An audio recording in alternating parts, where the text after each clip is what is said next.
Hallelujah ഹല്ലേലൂയ ഹല്ലേലൂയ യേശുവേ സ്തുതി ഹല്ലേലൂയ ഹല്ലേലൂയ ഹല്ലേലൂയ യേശുവേ ഹല്ലേലൂയ ഹല്ലേലൂയ ഹല്ലേലൂയ ഹല്ലേലൂയ യേശുവേ ഹല്ലേലൂയ ഹല്ലേലൂയ. നമ്മൾ ഇന്ന് ഉടമ്പടി ധ്യാനത്തിൽ പരിശോധിക്കുന്നത് ഉടമ്പടി ഉറപ്പിക്കുന്ന വിധങ്ങളെക്കുറിച്ചാണ്.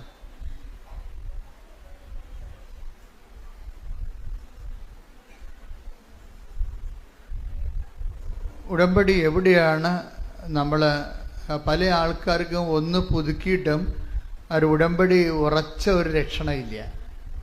എല്ലാവർക്കും അല്ല കേട്ടോ, കുറച്ച് പേർക്ക് ഉടമ്പടി ഉറക്കണില്ല. അതെന്തുകൊണ്ടാണ് ഉടമ്പടി ഉറക്കാത്തത്? ഉടമ്പടി ഉറപ്പിക്കലെന്ന് ഇപ്പം നമ്മൾ ഈ കല്യാണം ഉറപ്പിക്കലില്ലേ, ഉടമ്പടി ഒരു കല്യാണമാണല്ലോ അല്ലേ? ദൈവമായിട്ട് നമ്മളൊരു ഭയങ്കര അമീക്കബിളായിട്ടുള്ള പേഴ്സണൽ റിലേഷനിലേക്ക് പ്രവേശിക്കുക. ഇപ്പം ഇത് ബയലാറ്ററൽ എഗ്രിമെൻ്റ് ആയതുകൊണ്ട് ഉഭയകക്ഷിയാണ്, രണ്ട് കക്ഷികളുണ്ട്, ഒന്ന് നമ്മൾ ഒന്ന് ദൈവമാണ്. ഇപ്പം കല്യാണം ഉറപ്പിക്കണ പോലെ തന്നെയാണ് ഉടമ്പടി ഉറപ്പിക്കലുണ്ട്. ആ ഉടമ്പടി ഉറപ്പിക്കുന്നതിന്റെ ഗ്രൗണ്ട് എന്താണെന്നാണ്. കർത്താവ് നമ്മൾ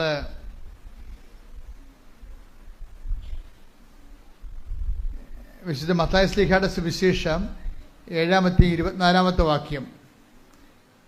മത്തായിയുടെ സുവിശേഷം 7-ാം 24 വാക്യം. ശ്രുതികട ഹല്ലേലൂയ. എന്റെ ഈ വചനങ്ങൾ ശ്രവിക്കുകയും പറഞ്ഞ എന്റെ ഈ വചനങ്ങൾ ശ്രവിക്കുകയും അവ അനുസരിക്കുകയും ചെയ്യുന്നവൻ പാറമേൽ ഭവനം പണിത വിവേകമതിയായ മനുഷ്യന് തുല്യനായിരിക്കും. അപ്പൊ രണ്ട് കാര്യമാണ് ഉടമ്പടി എടുക്കുന്നവർക്ക് ഈശോ കൊടുത്തിരിക്കുന്ന രണ്ട് ഫീച്ചേഴ്സാണ്. എന്താ ഒരു കാര്യം എന്താണ്? അയാൾ ഉടമ്പടി എടുക്കുന്ന വിവേകമാണെന്ന്. ഒരു മനുഷ്യന് വിവേകമായിട്ട് ചെയ്യാൻ പറ്റുന്ന ഒരു കാര്യമാണ്. എന്താണ്? ഒന്നിന് വായിച്ച് 7:24 മത്തായി ശ്ലീഹ. എന്റെ ഈ വചനങ്ങൾ ശ്രവിക്കുകയും എന്റെ ഈ വചനങ്ങൾ ശ്രവിക്കുകയും അവ അനുസരിക്കുകയും ചെയ്യുന്നവൻ പാറമേൽ ഭവനം പണിത വിവേകമതിയായ മനുഷ്യന് തുല്യനായിരിക്കും. അപ്പോഴ് അവൻ പറയണ പോലെ ചെയ്യുന്നതാണല്ലോ ഉടമ്പടി അല്ലേ? യോഹന്നാൻ 2:5 നിന്നാണ് ഉടമ്പടി ബേസ്മെന്റ്. അവൻ പറയുന്നത് പോലെ ചെയ്യുന്നത് എന്താണെന്നാണ് ഈശോ പറയണത്. ആ യോഹന്നാൻ 2:5 ഈസിക്കൽ ടു മത്തായി 7:24 എന്നാണ് പറയണത്. എന്താണ്? എൻ്റെ ഈ വചനങ്ങൾ കേൾക്കുകയും എന്റെ ഈ വചനങ്ങൾ കേൾക്കുകയും അതനുസരിച്ച് ജീവിക്കുകയും ചെയ്യുന്നവൻ പാറമേൽ പാറയെന്ന് പറഞ്ഞാൽ എന്താണ്? 18:2 സങ്കീർത്തനം 18:2 എടുത്ത് ശ്രുതികട ഹല്ലേലൂയ ഹല്ലേലൂയ ഹല്ലേലൂയ ഹല്ലേലൂയ യേശുവേ നന്ദി നന്ദി ഹല്ലേലൂയ ഹല്ലേലൂയ ഹല്ലേലൂയ ഹല്ലേലൂയ യേശുവേ. 18-ാം സങ്കീർത്തനം 2-ാം തിരുവചനം. സങ്കീർത്തനം 18:2. അതെ, അങ്ങാണ് എന്റെ രക്ഷാശിലയും കോട്ടയും വിമോചകനും എന്ന് പറഞ്ഞ് അങ്ങാണ് എന്റെ രക്ഷയുടെ പാറയും കോട്ടയും ശിലയും. പാറാണ് പാറ, ദൈവമാണ് പാറ. ദൈവമാകുന്ന പാറമേൽ എങ്ങനെയാണ് നമുക്ക് നമ്മുടെ ജീവിത ഭവനം പണിയാൻ പറ്റണത്? അത് സങ്കീർത്തനം 18:2 ദൈവമാണ് പാറ അല്ലേ? ഈ പാറമേൽ ഭവനം പണിയണതാണ് നമ്മളുടെ ഉടമ്പടി ജീവിതം എന്ന് പറയുന്നത്. എന്താണ്? യോഹന്നാൻ 2:5 അനുസരിച്ച് അവൻ പറയണ പോലെ ചെയ്യണത്. അത് എന്തിന് സമമാണ്? അത് മത്തായി 7:24 സമമാണ്. എന്താണത്? എൻ്റെ ഈ വചനം കേൾക്കുകയും അതനുസരിച്ച് ജീവിക്കുകയും ചെയ്യുന്നവൻ പാറമേൽ ദൈവത്തിന്റെ അടിസ്ഥാനത്തിലെ ജീവിത ഭവനം പണി ചെയ്യുന്ന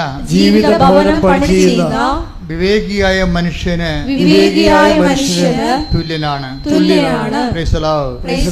Hallelujah. ഹല്ലേലൂയ. അപ്പൊ ഇതിനകത്ത് ഒരു കാര്യത്തിൽ നമ്മൾ വളരെ നിശ്ചയമുള്ളവരായിരിക്കണം. വിഷയമല്ല വിഷയം, വചനമാണ് വിഷയം. പറഞ്ഞു മനസ്സിലായ? ഉടമ്പടിയിലെ വിഷയമല്ല വിഷയം, പിന്നെന്താണ്? വചനമാണ് വിഷയം.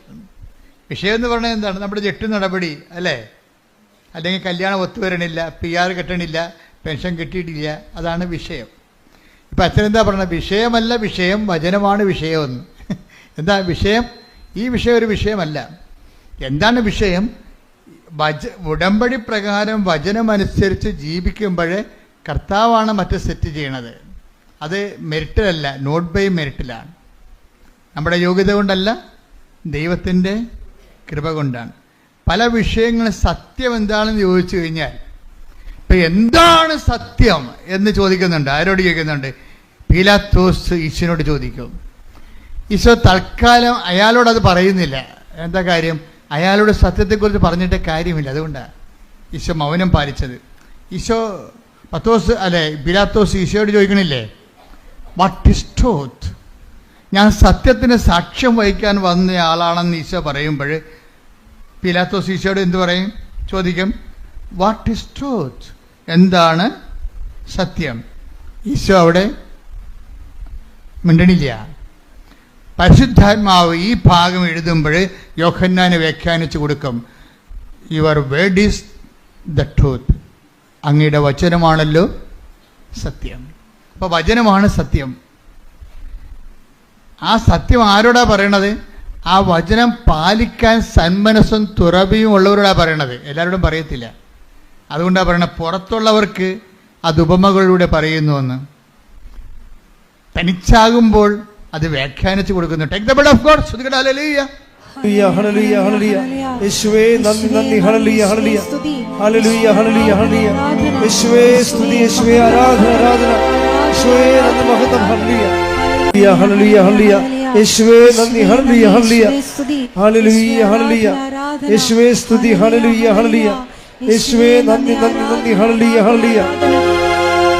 മത്തായി 13:13. മത്തായി 13:13. അതുകൊണ്ടാണ് ഞാൻ അവരോട് ഉപമകൾ വഴി സംസാരിക്കുന്നത്. കാരണം അവർ കണ്ടിട്ടും കാണുന്നില്ല, കേട്ടിട്ടും കേൾക്കുന്നില്ല, ഗ്രഹിക്കുന്നുമില്ല. അപ്പൊ കേൾക്കാൻ ചെവിയുള്ളവരുണ്ട്, ചെവി ഇല്ലാത്തവരുണ്ട്. എല്ലാവർക്കും ഈ സംഭവം ഈ മൈക്ക് പോലെ ഇരിപ്പുന്നുണ്ടെങ്കിലും ഇതിനകത്ത് വർക്ക് ചെയ്യത്തില്ല ചില ആൾക്കാർക്ക്. വചനപ്പൊട്ടന്മാരെന്ന് പറയും. വചനം സ്വീകരിക്കുന്നതിൽ പൊട്ടുള്ളവർ വചനപ്പൊട്ടന്മാർ. ഇയാളൊരു വചനപ്പൊട്ടനാണ്. ആരാണ്? പീലാത്തോസ്. അതുകൊണ്ടാണ് മിണ്ടിയില്ല. ഈശോ ഈ വിഷയം എപ്പോഴും നമ്മളെപ്പോഴും ശ്രദ്ധിക്കേണ്ടത്, കർത്താവുമായിട്ട് വരുമ്പോൾ കാഷ് ആൻഡ് കൈൻഡ് മാത്രം നമ്മൾ എന്നും അത് തന്നെയാണ് പറയണമെന്നുണ്ടെങ്കിൽ നമ്മൾ പുറത്തുള്ളവരാകും. പുറത്തുള്ളവർ പറയും, ഈശോ പറയും, മക്കൾക്ക് മിണ്ടാത്തത് എന്താണ് നീ എന്ന് കർത്താവിനോട്ടിരിക്കുക അപ്പോസ്തലന്മാർ ചോദിച്ചു. Why are you not talking? അപ്പോസ്തലന്മാർ ചോദിച്ചു. അവളെ പറഞ്ഞു വിടാൻ കാനങ്കാരിയില്ലേ, കാനങ്കാരിയുടെ ഒരു സെക്ഷൻ ശ്രുതികട ഹല്ലേലൂയ. യേശുവേ നന്ദി. ഹല്ലേലൂയ ഹല്ലേലൂയ. ഹല്ലേലൂയ ഹല്ലേലൂയ ഹല്ലേലൂയ. യേശുവേ സ്തുതി. ഹല്ലേലൂയ ഹല്ലേലൂയ. 15:23. മത്തായി 15:23 എടുത്തേ. എന്നാൽ അവൻ ഒരു വാക്കുപോലും ഉത്തരം പറഞ്ഞില്ല. മത്തായി 15:23 കണ്ടില്ലേ? എന്നാൽ പറഞ്ഞേ, അവൻ ഒരു വാക്കുപോലും ഉത്തരം പറഞ്ഞില്ല. എന്താ കാര്യം? സിറ്റുവേഷൻ എന്താ? കാനങ്കാരി അല്ലെങ്കിൽ സീറോ ഫിനീഷ്യസ് എന്ന് മർക്കോസ് പറയുന്ന ഈ കക്ഷി, അവര് വചനത്തിന്റെ പാരമ്പര്യത്തിലുള്ള ആളല്ല. അവൾക്ക് വചനം കേൾക്കേണ്ട ആവശ്യമില്ല. അവളുടെ മകൾക്ക് പിശാച് ബാധയാണ്, അതൊന്ന് ഒഴിപ്പിച്ച് കിട്ടിയാൽ മതി. കാര്യം ഒന്ന് കണ്ടാൽ മതി, വേറെ പ്രശ്നമൊന്നുമില്ല. കാര്യം കാണാൻ വേണ്ടി വേണം കരഞ്ഞ് കാല് പിടിച്ച് പുറകെ നടക്കുകയും.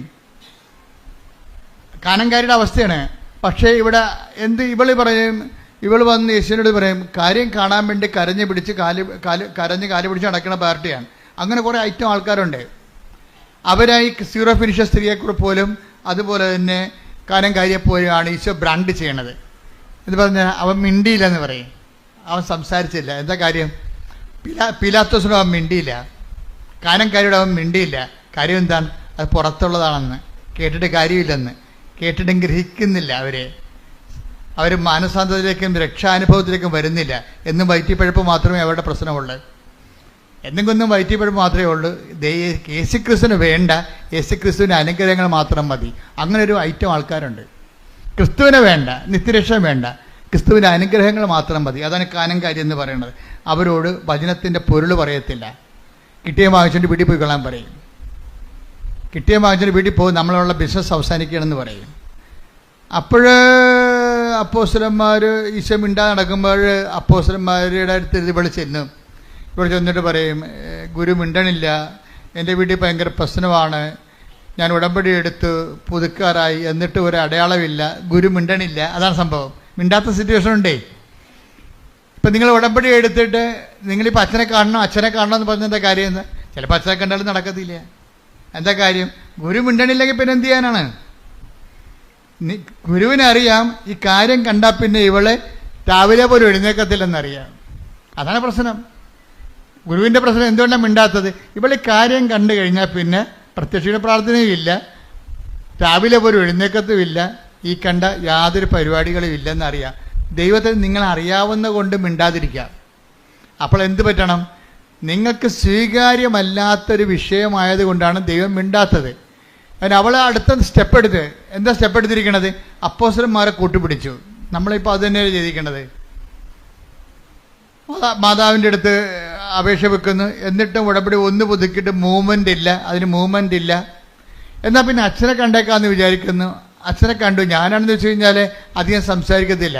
മെസ്സേജ് വല്ലതും ഉണ്ടെങ്കിൽ അപ്പം പറയും, അല്ലെന്നുണ്ടെങ്കിൽ ഈ വിഷയം സബ്ജക്റ്റ് വൈസ് മാതാവിൻ്റെ ദിവസം ഏൽപ്പിച്ചിട്ട് ആ മാതാവിൻ്റെ മധ്യസ്ഥത്തിൽ ഈശോയ്ക്കും കൊടുത്തിട്ട് ജപ്തി നടപടിയുടെ ആധാരം നിങ്ങളുടെ തരും, അല്ലെങ്കിൽ മരുന്ന് ചീട്ട് നിങ്ങളുടെ തരും, അല്ലെങ്കിൽ ആളില്ലെങ്കിൽ ആളിൻ്റെ ഫോട്ടോ പ്രാർത്ഥന നിങ്ങളുടെ തരും. എന്താ കാര്യം? ഇനി ഞാൻ പറയാനുള്ളത് പറഞ്ഞിട്ടുണ്ട്, കർത്താവ് ചെയ്യാനുള്ളത് ചെയ്യും. പക്ഷെ നിങ്ങളുടെ ഈ അഭ്യാസം കൊണ്ട് സംഭവം നടക്കത്തില്ല. മര്യാദയ്ക്ക് ഉടമ്പടി ജീവിക്കണമെന്ന്. ഉടമ്പടി ജീവിക്കണം. ഉടമ്പടി എന്തിനുള്ളതാണ്? ഉടമ്പടി പ്രാർത്ഥിക്കാനുള്ളതല്ല. പിന്നെന്താണ്? ഉടമ്പടി ജീവിക്കാനുള്ളതാണ്. ഈ ദിവസങ്ങളിലെ ഒരു നല്ലൊരു സാക്ഷ്യം ഉണ്ടായി. അത് അവരുടെ സാക്ഷ്യം എന്ന് പറയുന്നത് സുമറാണി ഇവിടെ താമസിക്കുകയാണ്. എവിടെയാ? ഹാമിൽട്ടണിലെ.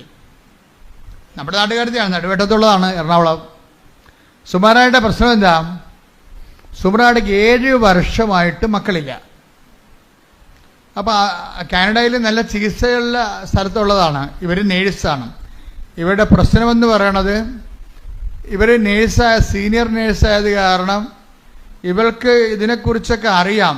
മക്കളില്ലാത്തതിൻ്റെ ഒത്തിരി കാരണങ്ങളുണ്ടാകാം, എങ്കിലും ഇവൾക്ക് വിശ്വാസമുള്ള ആളാണ്. പക്ഷെ സയൻസിലുള്ള വിശ്വാസം തൽക്കാലം നിർത്തി. കാര്യം കാരണങ്ങൾ കണ്ടുപിടിച്ച് കഴിഞ്ഞപ്പോൾ കുഞ്ഞുങ്ങളുണ്ടാകരുതെന്ന് മനസ്സിലായി. അതാണ് വിഷയം. സുമറാണിയുടെ സാക്ഷ്യം നോക്കിയാൽ മതി. കാര്യങ്ങൾ അവർ നേഴ്സാണ്, അവർക്കൊക്കെ കാരണങ്ങൾ അറിയാം. കാരണങ്ങൾ കണ്ടുപിടിച്ച് കഴിഞ്ഞപ്പോൾ 7 കൊല്ലത്തെ ചികിത്സ കഴിഞ്ഞപ്പോൾ മക്കൾ ഇനി സ്വാഭാവികമായിട്ട് ഉണ്ടാകത്തില്ലെന്ന് മനസ്സിലായപ്പോൾ എന്താ ചെയ്യണത്? അവർ ട്രീറ്റ്മെൻറ്റ് അവസാനിപ്പിച്ചു. ട്രീറ്റ്മെൻറ്റ് അവസാനിപ്പിച്ചെങ്കിലും ട്രീറ്റ്മെൻ്റ് എന്ന് പറഞ്ഞാൽ എന്താ? ഉടമ്പടി ഭാഷയിൽ മെരിറ്റാണ്, സയൻസ് അല്ലേ. സയൻസ് ഉടമ്പടി ഭാഷയിൽ എന്താണ്? മെരിറ്റ് എന്ന് പറയും. പക്ഷേ മെരിറ്റ് ശാസ്ത്രീയമായിട്ട് ഇനി കുട്ടികളെ കിട്ടാൻ സാധ്യതയില്ല എന്ന് കണ്ടു കഴിഞ്ഞാൽ സാധ്യതയില്ല എന്നല്ല എൻ്റെ അർത്ഥം. അതിൻ്റെ അടുത്ത് ഓപ്ഷൻ വെക്കുന്ന ഉടമ്പടിയാണ്. എന്താണ്? മെരിറ്റ് വർക്ക് ചെയ്യുന്നില്ലെങ്കിൽ, സയൻസ് വർക്ക് ചെയ്യുന്നില്ലെങ്കിൽ എഫേസ്യൻസ് 2:8 വർക്കൗട്ട് ചെയ്യും. എന്താണ്? Not by merit but by grace. അപ്പോൾ ഇനി ഗ്രേസിൻ്റെ വഴിയാണ്. ഗ്രേസ് ടാപ്പ് ചെയ്യാൻ ഇന്ന് കിട്ടിയിരിക്കുന്ന ഒരേ ഒരു മാർഗം എന്താണ്? ഉടമ്പടിയാണ്. ഉടമ്പടി എന്ന് പറഞ്ഞാൽ എന്താണ്? അത് 7:24 7:24 എന്ന് പറഞ്ഞാൽ എന്താണ്? ദൈവവചനം കേൾക്കുകയും അതനുസരിച്ച് ആ ഉടമ്പടി ജീവിക്കാനുള്ളതാണ്. ഉടമ്പടി എന്തിനുള്ളതാണ്? ഉടമ്പടി പ്രാർത്ഥിക്കാനുള്ളതല്ല. ഉടമ്പടി പ്രാർത്ഥിക്കാൻ മാത്രമുള്ളതല്ല. പക്ഷെ ഉടമ്പടിയിൽ പ്രാർത്ഥനയെല്ലാം വരുന്നുണ്ട്. ഉടമ്പടി പ്രയോഗിക്കാൻ വേണ്ടി മാത്രമുള്ളതല്ല. എന്നാൽ ഉടമ്പടി പ്രയോഗങ്ങളെല്ലാം വരുന്നുണ്ട്. ഉടമ്പടി പ്രഖ്യാപിക്കാൻ വേണ്ടി മാത്രമുള്ളതല്ല. എന്നാൽ ഉടമ്പടി പ്രഖ്യാപനങ്ങളെല്ലാം വരുന്നുണ്ട്. ഉടമ്പടി ഈ പ്രാർത്ഥനയും ഈ പ്രഖ്യാപനവും ഈ പ്രയോഗവും എല്ലാം ചേർന്നിട്ടുള്ള ഉടമ്പടി ജീവിതം തന്നെ. കൈയടിച്ച് സ്തുതിക്കട്ടെ. ഹല്ലേലൂയ, ഹല്ലേലൂയ, ഹല്ലേലൂയ, ഹല്ലേലൂയ. യേശുവേ നന്ദി, ഹല്ലേലൂയ, മഹത്വം, ഹല്ലേലൂയ, നന്ദി, യേശുവേ സ്തുതി, ഹല്ലേലൂയ. താരമേഘം അവർ പറയുന്നതും ചെയ്തിടുകിൽ ജീവിതം ധന്യമായിത്തീർന്നിടും. അപ്പോൾ ഈ മത്തായി ശ്ലീഹ 7:24 നമ്മളോട് പറയണത് എന്താണ്? ഉടമ്പടി ജീവിക്കാനുള്ളതാണെന്ന്. പിടിയിട്ടില്ലേ? പക്ഷെ ഇത് ഡയറക്റ്റായിട്ട് സുമറാണിക്ക് അറിയത്തില്ലെങ്കിലും സുമറാമിയിൽ പരിശുദ്ധാത്മാവ് നിറയുമ്പോൾ അവളിത് വെളിപ്പെടുത്തണുണ്ട്. ഹാമിൽട്ടണിൽ നിന്ന് നാട്ടിലേക്ക് വരുമ്പോൾ ആദ്യം ചെയ്യണത് എന്താണ്? ഭർത്താവും ഭാര്യയും കൂടി 7 വർഷമായിട്ട് മക്കളില്ലല്ലോ, ഭർത്താവ് കിട്ടാനുള്ള സാധ്യതയുമില്ല. അപ്പോൾ ഇതിനുള്ള സാധ്യത എന്ന് പറയണത് അവൾക്കറിയാം, ഇത് ഉടമ്പടി എടുത്താലും ശാസ്ത്രീയമായിട്ട് നടക്കാത്ത കാര്യങ്ങൾക്ക് നീക്കുപോക്ക് ഉണ്ടാകാൻ ചിലപ്പോൾ പാടായിരിക്കും എന്ന് അവൾ മുൻകൂട്ടി അറിയുന്നുണ്ട് മനസ്സിൽ. എന്നിട്ട് ഭാര്യയും ഭർത്താവും കൂടി ഒരു തീരുമാനം എടുക്കും. എന്താണ്? നമ്മൾക്ക് ഉടമ്പടി എടുക്കാം, പക്ഷെ എന്താണ്, ഉടമ്പടിയിലൊന്നും അമ്മ കുഞ്ഞിനെ തന്നില്ലെന്ന് വിചാരിച്ചുകൊണ്ട് ഉടമ്പടിയിൽ നമ്മൾ അതിൻ്റെ ഓർത്ത് നമ്മൾ സങ്കടപ്പെടുകയോ വിഷമിക്കുകയോ ചെയ്യത്തില്ലെന്ന് ദൈവത്തോട് പറയാം. അവർ തമ്മിലൊരു ധാരണ എത്തുകയാണ്. കാര്യം ഉടമ്പടി എടുത്താലും നടക്കാൻ സാധ്യതയില്ലെന്നുള്ളത് അവരുടെ ശാസ്ത്രീയ ബോധം അവളെ പഠിപ്പിക്കുന്നുണ്ട്. അതുകൊണ്ട് ഇവിടെ ഇറങ്ങിയപ്പോൾ ഭർത്താവും ഭാര്യയും കൂടി ഒരു എഗ്രിമെൻ്റ് എത്തുകയാണ്. ഉടമ്പടി എടുത്താലും നടന്നില്ലെങ്കിലും അതിൻ്റെ പേരിൽ ഉടമ്പടിയെയോ ദൈവത്തെയോ നമുക്ക് കുറ്റം പറയണ്ട. മനസ്സിലായില്ലേ? ഒരു ധാരണ, ഒരു കോംപ്രമൈസിങ് ആണത്. അവളുടെ വിശ്വാസം കൊണ്ടെടുക്കണ കോംപ്രമൈസാണ്. എന്നിട്ട് പറയുന്നത് എന്താണ്? നമുക്ക് ഉടമ്പടി കുഞ്ഞിനെ തന്നാലും ഇല്ലെങ്കിലും ഉടമ്പടി നമുക്ക് ജീവിക്കാം. എന്ത് രസമാണ് കേൾക്കാൻ. ആൾക്കാരൊക്കെ ഇങ്ങനെ ഉടമ്പടിയുടെ പുതിയ വേർഷൻസ് സാക്ഷ്യജീവിതം കാണുമ്പോഴേ ദൈവം ഇങ്ങനെ ഇറങ്ങി നിന്ന്, ദൈവം ഇങ്ങനെ പണ്ട് ബൈബിളിൽ ഇറക്കി കൊടുത്ത പോലെ ഉടമ്പടി ഇറക്കി തന്നതിൻ്റെ സത്യമായ ഒരു വചനാനുഭവമാണ്. കാര്യം സുമറാണി എന്താ പറയണത് ഭർത്താവിനോട്? അവർ തമ്മിൽ നല്ല കൂട്ടാണ്. പക്ഷെ അവരെന്താ പറയണത്? ഉടമ്പടി നമുക്ക് മക്കളെ കിട്ടിയില്ലെങ്കിലും നമുക്ക് ഉടമ്പടി എടുത്ത് ഉടമ്പടിയിൽ ജീവിക്കാമെന്ന പറയണത്. ഉടമ്പടി എന്തിനുള്ളതാണ്? എന്തെങ്കിലും കാര്യം കാണാൻ വേണ്ടിയുള്ളതല്ല, ഉടമ്പടി ജീവിക്കാനുള്ളതാണ്, ദൈവവുമായിട്ട് ജീവിക്കാനുള്ളതാണ്. കൈയടിക്കട്ടെ. അപ്പോൾ ഉടമ്പടി ജീവിക്കാനുള്ളതാണെന്നുള്ള ആന്തരികമായ ബോധ്യത്തിലാണ് സുമറാണിയും ഹസ്ബൻഡും കൂടി ഉടമ്പടി എടുക്കുന്നത്. പക്ഷെ അങ്ങനെ ഉടമ്പടി എടുത്ത് അവർ ഉടമ്പടി ജീവിക്കാൻ തുടങ്ങിയപ്പോൾ അമ്മയ്ക്ക് മനസ്സിലായില്ലേ ഇത് സത്യമായ വിഷയമാണ് ചെയ്യാൻ പോണമെന്ന്. അതാണ് സത്യമാണെന്ന് കണ്ടു കഴിഞ്ഞാൽ ശാസ്ത്രത്തെക്കാൾ വലുതല്ലേ ദൈവം. അതാ വിഷയം. അവർക്ക് ദൈവത്തെ ശാസ്ത്രീയമായിട്ട് കിട്ടാൻ സാധ്യതയില്ലാത്ത കാര്യത്തിൻ്റെ പേരിൽ ദൈവത്തെ പഴിചാരരുന്നുള്ള മുൻ ജാമ്യമെടുത്താണ് അവർ ഉടമ്പടി എടുക്കുന്നത്. ജാമ്യം എടുക്കണേ. അതിൻ്റെ പേരിൽ ഞങ്ങൾ ദൈവത്തെ കുറ്റം പറയത്തില്ല. ഞങ്ങൾ ഉടമ്പടി എടുക്കേണ്ട ഉദ്ദേശം എന്താണ്? ഉടമ്പടിയിൽ ജീവിക്കാൻ വേണ്ടിയാണ്. അപ്പോൾ ഉടമ്പടിയിൽ അവർ ജീവിക്കുകയാണ്. അവൻ പറയണ പോലെ ചെയ്തുകൊണ്ടും ഉടമ്പടിയുടെ എല്ലാ വാഗ്ദാനങ്ങളും എല്ലാ നിബന്ധനകളും നിറവേറ്റിക്കൊണ്ട് അവർ ഉടമ്പടി ജീവിക്കുകയാണ്. പക്ഷെ 1 മാസം മറ്റോ ജീവിച്ചുള്ളൂ. അപ്പം തന്നെ അവൾ പ്രഗ്നൻ്റായി.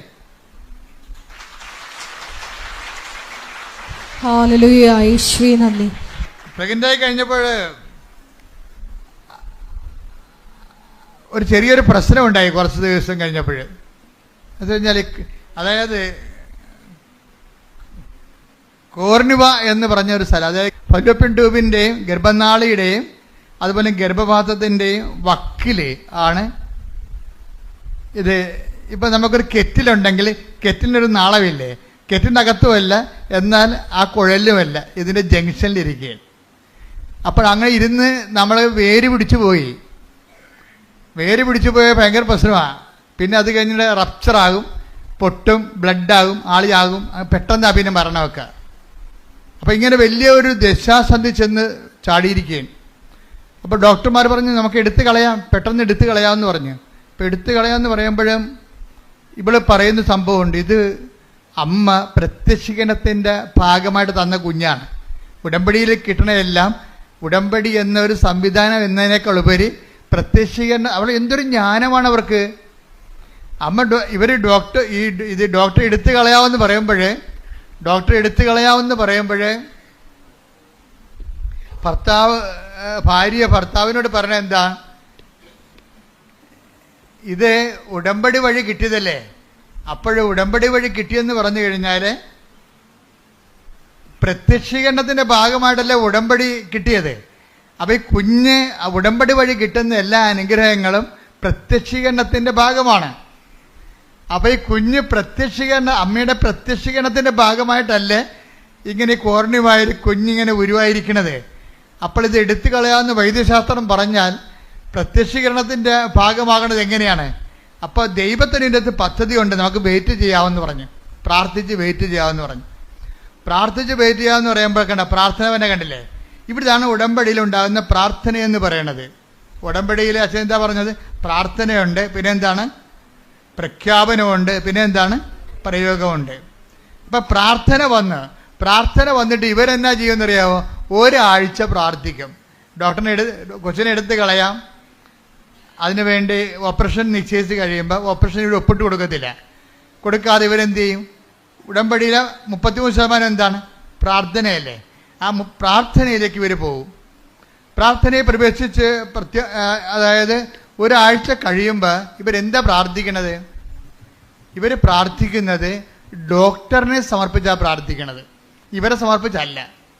ഇവർക്ക് പ്രശ്നങ്ങളില്ലെന്നാണ് പറയണത്. ഇവർ പറയുന്നത് ഡോക്ടറിനാണ് പ്രശ്നം. ആ പ്രശ്നം അവർ ഡിക്റ്റേറ്റ് ചെയ്യണ കണ്ടില്ലേ? ആ ഡിക്റ്റേഷൻ ഭയങ്കരമാണ്. ഞങ്ങൾ ഡോക്ടറിനെ സമർപ്പിച്ച് പ്രാർത്ഥിച്ചത്. പ്രശ്നം ആർക്കാ? പ്രശ്നം ഇവർക്കാ. ഇവരുടെ ഗർഭപാത്രത്തിലല്ലേ ഗർഭനാളിയുടെ കുഞ്ഞ് ജനിച്ചിരിക്കണത്, സൈക്കോട്ട് രൂപപ്പെട്ടിരിക്കണത്. പക്ഷേ ഇവർ പ്രാർത്ഥിക്കുന്നത് ആരും ഗർഭനാളി സമർപ്പിച്ചല്ല പ്രാർത്ഥിക്കുന്നത്, അവരെ പ്രാർത്ഥിക്കുന്നത്. അത് പരിശുദ്ധാത്മാവ് വിവേചനം കൊടുക്കും. കാര്യം നിങ്ങളുടെ ഉള്ള പ്രശ്നം ഓപ്പറേഷൻ നിശ്ചയിച്ച ഡോക്ടറിനാണ് പ്രശ്നം, അതാ വിഷയം. ഈ പരിശുദ്ധാത്മാവ് minimum keep the holy spirit എന്ന് ഞാൻ എപ്പോഴും പറയത്തില്ലേ. അതായത് പരിശുദ്ധാത്മാവാണ് വിവേചനം നടത്തേണ്ടത്. പരിശുദ്ധാത്മാവ് ഇവർക്കുള്ളത് കാരണം പരിശുദ്ധാത്മാവ് പറഞ്ഞു നിങ്ങളുടെ ഗർഭപാത്രമല്ല സമർപ്പിച്ച് പ്രാർത്ഥിക്കേണ്ടത്, മരുന്നുമല്ല പറഞ്ഞത്. ഓപ്പറേഷന് വേണ്ടി പറഞ്ഞ് ഡോക്ടറിനെ സമർപ്പിച്ച് പ്രാർത്ഥിക്കണമെന്ന്. ഇവർ ഡോക്ടറിനെ സമർപ്പിച്ച് രാത്രി ആരാധന നടത്തി. പ്രത്യക്ഷീകരണ പ്രാർത്ഥന വെച്ചല്ലേ, ഒരാഴ്ച മുഴുവൻ ഡോക്ടറിനെ സമർപ്പിച്ച് പ്രാർത്ഥിച്ചപ്പോൾ ഡോക്ടറിൻ്റെ അകത്തൊരു മാറ്റം ഉണ്ടായി. ഡോക്ടറിന് അതാണ് പ്രാർത്ഥനയുടെ സംഭവം. ഡോക്ടർ ഇതിൻ്റെ സ്പെസിമെൻ എടുത്തിട്ട് സ്കാനിങ് റിപ്പോർട്ട് എടുത്തിട്ട് കാനഡയിൽ നിന്ന് ഓസ്ട്രേലിയയിലേക്ക് അയച്ചു കൊടുക്കും. ഡോക്ടറിൻ്റെ സീനിയർ ഡോക്ടറിനെ അയച്ചു കൊടുക്കും. ഗൈനക്കോളജി വിഭാഗം കൈകാര്യം ചെയ്യുന്ന എക്സ്പെർട്ടാണ്. അപ്പോൾ അതാണ് ഡോക്ടറിനുണ്ടായ മാറ്റം. അവർ സ്കാനിങ് റിപ്പോർട്ട് രണ്ടാമത് ഈ സ്കാനിങ് റിപ്പോർട്ട് അപ്പോൾ ഇവള് സുമറാണി പറയവേ, എടാ ഞാനൊരു സാധാരണ നേഴ്സാണ്, എനിക്ക് ഇത്രയും സ്പെഷ്യൽ കെയറും വേറെ ഇൻ്റർനാഷണൽ ലെവലിൽ വേറെ രാജ്യങ്ങളിൽ എന്നെ ടെസ്റ്റ് ചെയ്യേണ്ട കാര്യമില്ല. പക്ഷെ എങ്കിലും ഇതെല്ലാം ഫ്രീ ആയിട്ട് ഇവർ ചെയ്യാൻ ആശുപത്രിക്കാർക്ക് ഇതൊരു പുതിയ കേസാണ്. അതുകൊണ്ട് കേസ് എന്താണെന്ന് അവർക്ക് പഠിക്കുകയും ചെയ്യണം, കേസ് സ്റ്റഡിയും വേണം. അതുകൊണ്ട് അവരുടെ റിസ്കിൽ അവരുടെ എക്സ്പെൻഡിച്ചറിലും അവർ ഇത് ഉപരിപഠനത്തിനായിട്ട് സ്കാനിങ് റിപ്പോർട്ട് അയക്കും. ഡോക്ടറെ സംബന്ധിച്ച് പ്രാർത്ഥിക്കുമ്പോൾ സംഭവിക്കുന്ന വിഷയങ്ങളാണത്. അവിടെ ഓസ്ട്രേലിയ ഡോക്ടർ ഇത് പെട്ടെന്ന് പഠിച്ചിട്ട് പറയും ഇത് കുഴപ്പമില്ല, സമയത്ത് കുറച്ച് കഴിയുമ്പോൾ ഇത് താഴേക്ക് ഇറങ്ങി വരും.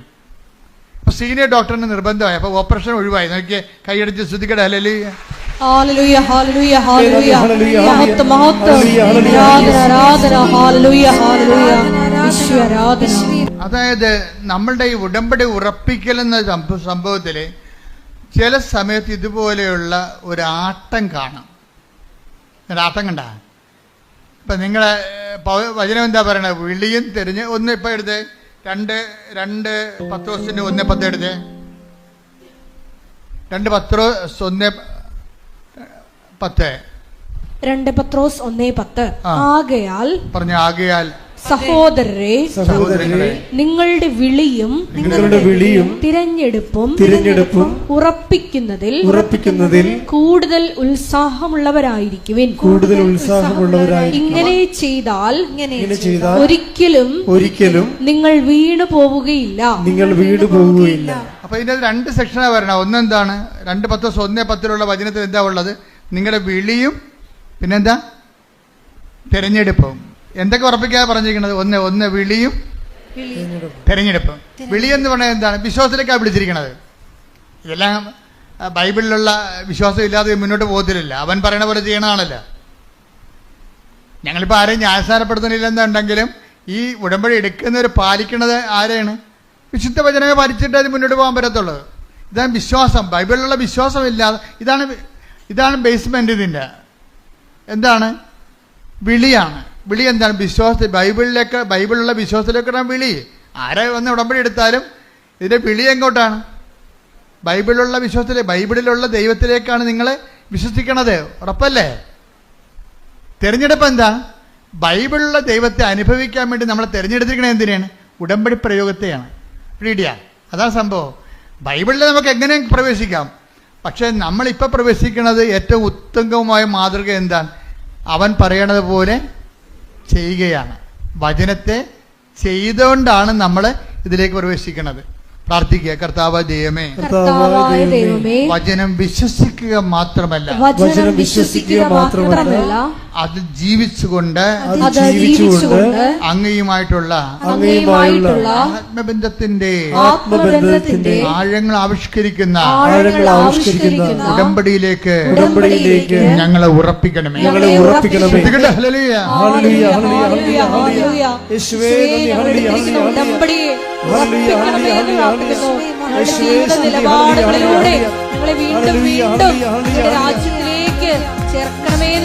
അപ്പൊ ഇതിൻ്റെ അകത്ത് വരുന്ന ഒരു ഉറപ്പിക്കലിനായിട്ടുള്ള സമയത്ത് ഒരു ചാഞ്ചാട്ടം ഉണ്ടാകും. ഈ ചാഞ്ചാട്ടമാണ് ഇപ്പോൾ ഇവിടെ നടക്കുന്നത്. സുമറാണിയുടെ ലൈഫിൽ എന്താണ്? കൊച്ചിനെ കിട്ടി, പക്ഷെ അത് കോർണിവായിലായിപ്പോയി. അപ്പോൾ ഡോക്ടർ പറഞ്ഞു എന്ത് ചെയ്യണം, അതെടുത്ത് കളയണമെന്ന് പറഞ്ഞ്. ഇവളത് എടുത്ത് കളയാൻ തയ്യാറല്ല. അവളതിനെന്താ ചെയ്യണത്? ഡോക്ടറിനെ സമർപ്പിച്ചുകൊണ്ട് പ്രാർത്ഥിക്കുകയും. അപ്പോൾ ഡോക്ടറിന് എന്താ വ്യത്യാസം ഉണ്ടായത്? ഡോക്ടർ ഉപരിപഠനത്തിന് സെൻഡ് ചെയ്യും വേറെ രാജ്യങ്ങളിലേക്ക്. അവിടെ നിന്ന് റിസൾട്ട് വരും അവളുടെ പ്രാർത്ഥനയ്ക്ക് ഉത്തരമായിട്ട്. ആ പ്രാർത്ഥനയ്ക്ക് ഉത്തരമായിട്ട് റിസൾട്ട് വരണ കാലത്ത് ഇവൾ ചെയ്യുന്നൊരു കാര്യമുണ്ട്. എന്താ കാര്യം? ടെസ്റ്റിന് വിടുമ്പോൾ സുമറാണി ചെയ്യണത് എന്താണെന്ന് വെച്ച് കഴിഞ്ഞാൽ ഉടമ്പടി തൈലം പൊക്കിലിന് താഴെ പെരട്ടും. അതാണ് വിശ്വാസ പ്രയോഗം. മനസ്സിലായില്ലേ? ഇതിലെന്ത് ചെയ്യും? ഉടമ്പടി കാശുരൂപം ഇതൊക്കെ അച്ഛൻ പറഞ്ഞു കൊടുത്താണ് അവരോട്, അല്ലല്ല, അവരുടെ മനസ്സാക്ഷിക്ക് പരിശുദ്ധാത്മ നൽകിയിട്ട് അവർ ചെയ്യുന്ന പ്രയോഗവിധികളാണ്. ഡോക്ടറിൻ്റെയൊക്കെ ടെസ്റ്റ് ഡോക്ടറിനെ സംബന്ധിച്ച് പ്രാർത്ഥിക്കുക മാത്രമല്ല, പിന്നെ പ്രയോഗമാണ് അവർ ചെയ്യണത്. എന്താ ചെയ്യണത്? ഉടമ്പടി തൈലമെടുത്ത് പൊക്കിന് താഴെ പെരട്ടും, വിശ്വാസപ്രമാണം ചൊല്ലി പെരട്ടും. ആ പെരട്ടുമ്പോൾ എന്താ സംഭവം? രണ്ട് കാര്യങ്ങൾ നടക്കും. ഒന്ന്, പ്രയോഗവും നടക്കും, വിശ്വാസപ്രമാണം ചെല്ലുന്നതുകൊണ്ട് പ്രഖ്യാപനവും നടക്കും. വിശ്വാസപ്രമാണം എന്ന് പറയുന്നത് പ്രാർത്ഥനയല്ലല്ലോ, പ്രഖ്യാപനമാണ്, ഇല്ലേ? അതായത് ഉടമ്പടി ആക്ടിവേറ്റ് ചെയ്യുന്ന ഓരോ രീതി നിങ്ങൾ ശ്രദ്ധിക്കണം. ഉടമ്പടി ആക്ടിവേറ്റ് ചെയ്യുന്ന രീതികൾ എന്താണ് ഇവിടെ ചെയ്യുന്നത്? ഒന്ന് പ്രാർത്ഥന, രണ്ടാമത്തെ എന്താണ്? പ്രയോഗം. പ്രയോഗത്തിന് മുമ്പ് എന്താ ചെയ്യണത്? വിശ്വാസപ്രമാണം ചെല്ലിട്ടാണ് ഇവള് ഇത് ഉടമ്പടി തൈലം യുട്ടസിൽ പെരട്ടുന്നത്. പെരട്ടിക്കഴിഞ്ഞതിന് ശേഷം ഇവൾക്ക് മനസ്സിൽ തോന്നും, പരിശുദ്ധാത്മാവ് ഉണ്ടെങ്കിൽ ദൈവം നമ്മളെ ഗൈഡ് ചെയ്യും. പരിശുദ്ധാത്മാവ് പറയും, ഈ പുസ്തകങ്ങളെല്ലാം തരും, നീ ഡെയിലി ഒന്ന് കമ്മ്യൂണിക്കൻ്റ് ആയാൽ മതി എന്ന് പറയും. നീ ഡെയിലി കമ്മ്യൂണിക്കൻ്റ് ആകണമെങ്കിൽ കുറച്ചുകൂടി പവർ കിട്ടുമെന്ന് പറയും. എന്നുവെച്ചാൽ ദിവസവും നീ കുർബാന സ്വീകരിക്കണമെന്ന് പറയും. അപ്പം ദിവസവും കുർബാന സ്വീകരിക്കണമെന്ന് പറയും. അപ്പം ദിവസവും കുർബാന സ്വീകരിക്കണമെന്ന് പറയുമ്പോൾ അത് ഉള്ളിൻ്റെ ഉള്ളിൽ നിന്ന് പരിശുദ്ധാത്മ പറയണതാണ്, നീ എല്ലാ ദിവസവും പോയി ഈശോനെ സ്വീകരിക്കുക. നീ ഒരു പ്രയാസത്തിലിരിക്കുകയല്ലേ. പ്രയാസത്തിലിരിക്കുമ്പോൾ ഇപ്പം ഞങ്ങളുടെ രോഗികളാണെങ്കിൽ മരണത്തോട് മല്ലിട്ടാലും ഞങ്ങൾ കൊടുക്കണത് എന്താണ്? കുർബാനയാണ് കൊടുക്കണത്. ഈ സുമറാണിക്ക് ഇപ്പോൾ പറയേണ്ടത്, പരിശുദ്ധാത്മ പറയണത്, ഈ കുർബാന ദിവസം സ്വീകരിക്കണം. നീ ഒരു ദൈവത്തിന് ഏറ്റവും ആവശ്യമുള്ള സമയമാണ്. അതുകൊണ്ട് ഇതിൻ്റെ ഏറ്റവും ആവശ്യമുള്ള സമയത്ത് പണ്ട് ആവശ്യമെന്നാണ് പണ്ട് കുർബാനയ്ക്ക് പറഞ്ഞുകൊണ്ടിരുന്നത്. ഇപ്പം മരണത്തിനും ആവശ്യമെന്ന് പറയും. തൻ്റെ ആവശ്യത്തിൽ പോയെന്ന് പറഞ്ഞു കഴിഞ്ഞാൽ മരണത്തിനും പണ്ടത്തെ ഭാഷയിൽ ആവശ്യമെന്ന് പറയും. കുർബാന കൊടുക്കണതിന് അത്യന്തം എന്നൊക്കെ പറയും. അത്യന്തം ആവശ്യമായിട്ട് വരുന്ന സംഭവമാണ്. ആ സമയത്ത് കുർബാനയാണ് സഭ കൊടുക്കണത്. കർത്താവ് ഈശോനെയാണ് കൊടുക്കണത്. അപ്പം ഈശോനെ കൊടുക്കണ ഒരു ജോലി ഇവൾ പറയണത്, നീ ഈ അത്യന്ത ഘട്ടത്തിലാണ്. സുമറാണിയോട് പറയണത്, നീ ഇപ്പോൾ അത്യന്ത ഘട്ടത്തിലാണ്. നിനക്ക് കുഞ്ഞിന് എന്തും സംഭവിക്കാവുന്ന സമയമാണ്. ഇപ്പം വേറെ ഒന്നും ഇവിടെ വിലപ്പോകത്തില്ല, കുർബാന മാത്രമേ വിലപ്പോകത്തുള്ളൂ. അതുകൊണ്ട് നീ കുർബാന മുടക്കരുതെന്ന് പറയും. അപ്പോൾ ഇവൾ എല്ലാ ദിവസവും ഈ വയറും വെച്ച് കുർബാന സ്വീകരിക്കാൻ പോകാൻ പാടാണ്. കുറച്ച് മെഡിക്കൽ റെസ്ട്രിക്ഷൻ ഉള്ള ആളാണ് എങ്കിലും കുർബാന സ്വീകരിക്കാൻ പോകും. കുർബാന സ്വീകരിച്ച് കഴിയുമ്പോൾ ഈ മുകളിലുണ്ടായിരുന്ന കൊർണീവായിലുണ്ടായിരുന്ന ഫീറ്റസ് നേരെ ഗർഭപാത്രത്തിലേക്ക് ഊർന്നു വീഴും. Hallelujah, hallelujah. അതായത് പരിശുദ്ധാത്മാവ് എങ്ങനെയാണ് ഒരു വ്യക്തിയെ ഗൈഡ് ചെയ്യണം നോക്കണം. അത്യന്ത ഘട്ടങ്ങളിൽ ആവശ്യമായ സഹായങ്ങൾ കർത്താവ് പണ്ട് പരിശുദ്ധാത്മാവിനെ കുറിച്ച് പറഞ്ഞപ്പോഴേ, ഞാൻ പോണത് കൊണ്ട് പേടിക്കണമെന്നും വേണ്ട, പരിശുദ്ധാത്മാവ് ഉണ്ടാവും കൂടെ, പരിശുദ്ധാത്മാവ് കൂടെ ഉണ്ടാവും. പരിശുദ്ധാത്മാവ് കൂടെ ഉണ്ടാകുമ്പോഴേ എന്താണ്, ഇപ്പോൾ ഈ ദിവസങ്ങളിൽ ദാനിയേലച്ഛൻ്റെ ഒരു പ്രഭാഷണം ഉണ്ടായിരുന്നു. എന്താ പ്രഭാഷണം എന്ന് വെച്ച് കഴിഞ്ഞാൽ, പരിശുദ്ധാത്മാവ് നിങ്ങൾ ഓർക്കും കരിസ്മാറ്റിക്കാർക്ക് മാത്രമേ കിട്ടത്തുള്ളൂ, അല്ലെങ്കിൽ വിശുദ്ധന്മാർക്ക് മാത്രമേ കിട്ടത്തുള്ളൂ. അതല്ല, തെറ്റായ ധാരണയാണത്. എല്ലാ ജനങ്ങൾക്കും പരിശുദ്ധാത്മാവിനെ കർത്താവ് പറഞ്ഞിരിക്കണ ആരാണ്? എല്ലാം അന്നാളുകളിൽ എൻ്റെ ആത്മാവിനെ ഞാൻ എല്ലാവർക്കും നൽകും. കൈയടിച്ച് സ്തുതിക്കട്ടെ. ഹല്ലേലൂയ. യേശുവേ നന്ദി. ഹല്ലേലൂയ, ഹല്ലേലൂയ, ഹല്ലേലൂയ. പരിശുദ്ധ പരമ ദിവ്യകാരുണ്യത്തിന് എന്നേരവും ആരാധനയും സ്തുതിയും പുകഴ്ചയും ഉണ്ടായിരിക്കട്ടെ. ഞങ്ങൾ ഉടമ്പടിയിൽ നിങ്ങളോട് പശ്ചാത്തപിക്കണമെന്ന് എല്ലാവരോടും പറഞ്ഞിട്ടുണ്ട്. കത്തോലിക്കരോട് കുമ്പസാരിക്കണമെന്ന് പറഞ്ഞിട്ടുണ്ട് അല്ലേ? അതിൻ്റെ ഒരു ഉദ്ദേശം എന്താ? പരിശുദ്ധാത്മാവിനെ ഓൺലൈനിലേക്ക് ആക്ടിവേഷൻ ചെയ്യുകയാണ്. നിങ്ങൾക്കൊരു ധർമ്മസങ്കടം വന്ന സമയത്ത് നിങ്ങളെ സഹായിക്കാൻ ആരും ഉണ്ടാകത്തില്ല. ആരുണ്ടാവും? സുപ്രാണിയോട് പറഞ്ഞില്ലേ, ഈശോനെ സ്വീകരിക്കും, ദിവസവും പോയി. അതാരാ പറഞ്ഞു കൊടുത്തിരിക്കണത്? പരിശുദ്ധാത്മാ പറഞ്ഞിരിക്കണത്. അപ്പോൾ ദിവസവും ഈശോനെ പോയി. ഇനി അത്യന്ത ഘട്ടങ്ങളിൽ വരുമ്പോൾ നമുക്ക് നിർദ്ദേശങ്ങൾ കിട്ടണം. ഇപ്പം നിങ്ങൾ അവർ മരിച്ചു, ഇവർ മരിച്ചു, എന്നെ നോക്കാനും ആരുമില്ല, ഞാൻ കഷ്ടപ്പാടാണ്, ഞാൻ ഒത്തിരി പേരെ സഹായിച്ചു, എനിക്കൊരു ആവശ്യം വന്നപ്പോൾ സഹായിക്കാൻ ഒരു പട്ടിയുമില്ല, ഇങ്ങനെയൊക്കെ പരിചയക്കാത്ത വർത്തമാനം പറഞ്ഞിട്ടൊരു കാര്യമില്ല. നിങ്ങൾക്ക് ദൈവത്തിന് ഒപ്പിച്ച് ജീവിക്കാത്തവൻ ഇങ്ങനെയുള്ള പിച്ചും പേയും മരണം വരെ പറഞ്ഞുകൊണ്ടി വരും. ഓർത്തേക്കുക, നീ ഒരിക്കൽ ക്രിസ്തുവിനെ സ്വീകരിച്ച പിന്നെ നിന്നെ ക്രിസ്തുവിനെ മാത്രം മതി. കാര്യം എന്താണ്? അവൻ എന്തിനും മതിയായവനും എന്തിനും പോന്നവനുമാണ്. ശ്രുതികട ഹല്ലേലൂയ, ഹല്ലേലൂയ, ഹല്ലേലൂയ. ഹല്ലേലൂയ, ഹല്ലേലൂയ, ഹല്ലേലൂയ, ഹല്ലേലൂയ, മഹത്വം, ഹല്ലേലൂയ, ഹല്ലേലൂയ, ഹല്ലേലൂയ. യേശുവേ സ്തുതി. ഹല്ലേലൂയ, ഹല്ലേലൂയ, ഹല്ലേലൂയ. യേശുവേ സ്തുതി. ഹല്ലേലൂയ, ഹല്ലേലൂയ, ഹല്ലേലൂയ, ഹല്ലേലൂയ. യേശുവേ നന്ദി. ഹല്ലേലൂയ, ഹല്ലേലൂയ. 91:7. സങ്കീർത്തനം 91:7. നിന്റെ പാർശ്വങ്ങളിൽ ആയിരങ്ങൾ മരിച്ചു വീണേക്കാം. പറഞ്ഞേ, നിന്റെ പാർശ്വങ്ങളിൽ ആയിരങ്ങൾ മരിച്ചു വീണേക്കാം. നിന്റെ വലതുവശത്ത് 10,000 എങ്കിലും നിനക്കൊരനർത്ഥവും സംഭവിക്കത്തില്ല. അതായത് ദൈവത്തിന്റെ വചനത്തില് അവൻ പറയണത് പോലെ ചെയ്തുകൊണ്ട് ഉടമ്പടി ജീവിച്ചുകൊണ്ട് പോകുമ്പോൾ പലർക്കും പല അനുഭവങ്ങളാകാം. അതൊന്നും കണ്ടിട്ട് നമ്മൾ പതർത്തില്ല. കാര്യം എന്താ?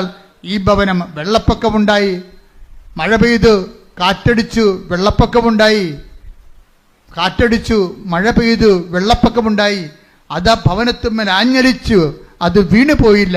കാരണം അത് പാറമേൽ സ്ഥാപിതമാണെന്ന് ഈശോ പറയുമ്പോൾ ഉടമ്പടി ജീവിതത്തിന്റെ ഒരു നിദർശനമാണ്. കൈയടിച്ച് സ്തുതിക്കട്ടെ. ഹല്ലേലൂയ, ഹല്ലേലൂയ, ഹല്ലേലൂയ, ഹല്ലേലൂയ. മഹത്വം, മഹത്വം, ആരാധന, ഉറപ്പിക്കുന്ന കാലത്ത് ഇതുപോലെ മഴ അനുഭവങ്ങളുണ്ടാവും, കാറ്റനുഭവങ്ങളുണ്ടാവും. നമ്മുടെ ഭവനത്തിന്മേൽ അടിച്ചു വീണ ജപ്തി നടപടി പോലെയുള്ള ഭവനത്തിന് കുലുക്കണ അനുഭവങ്ങളുണ്ടാവും. അതാണ് ഈശോ പറഞ്ഞിരിക്കുന്നത്. മത്തായി 7:27.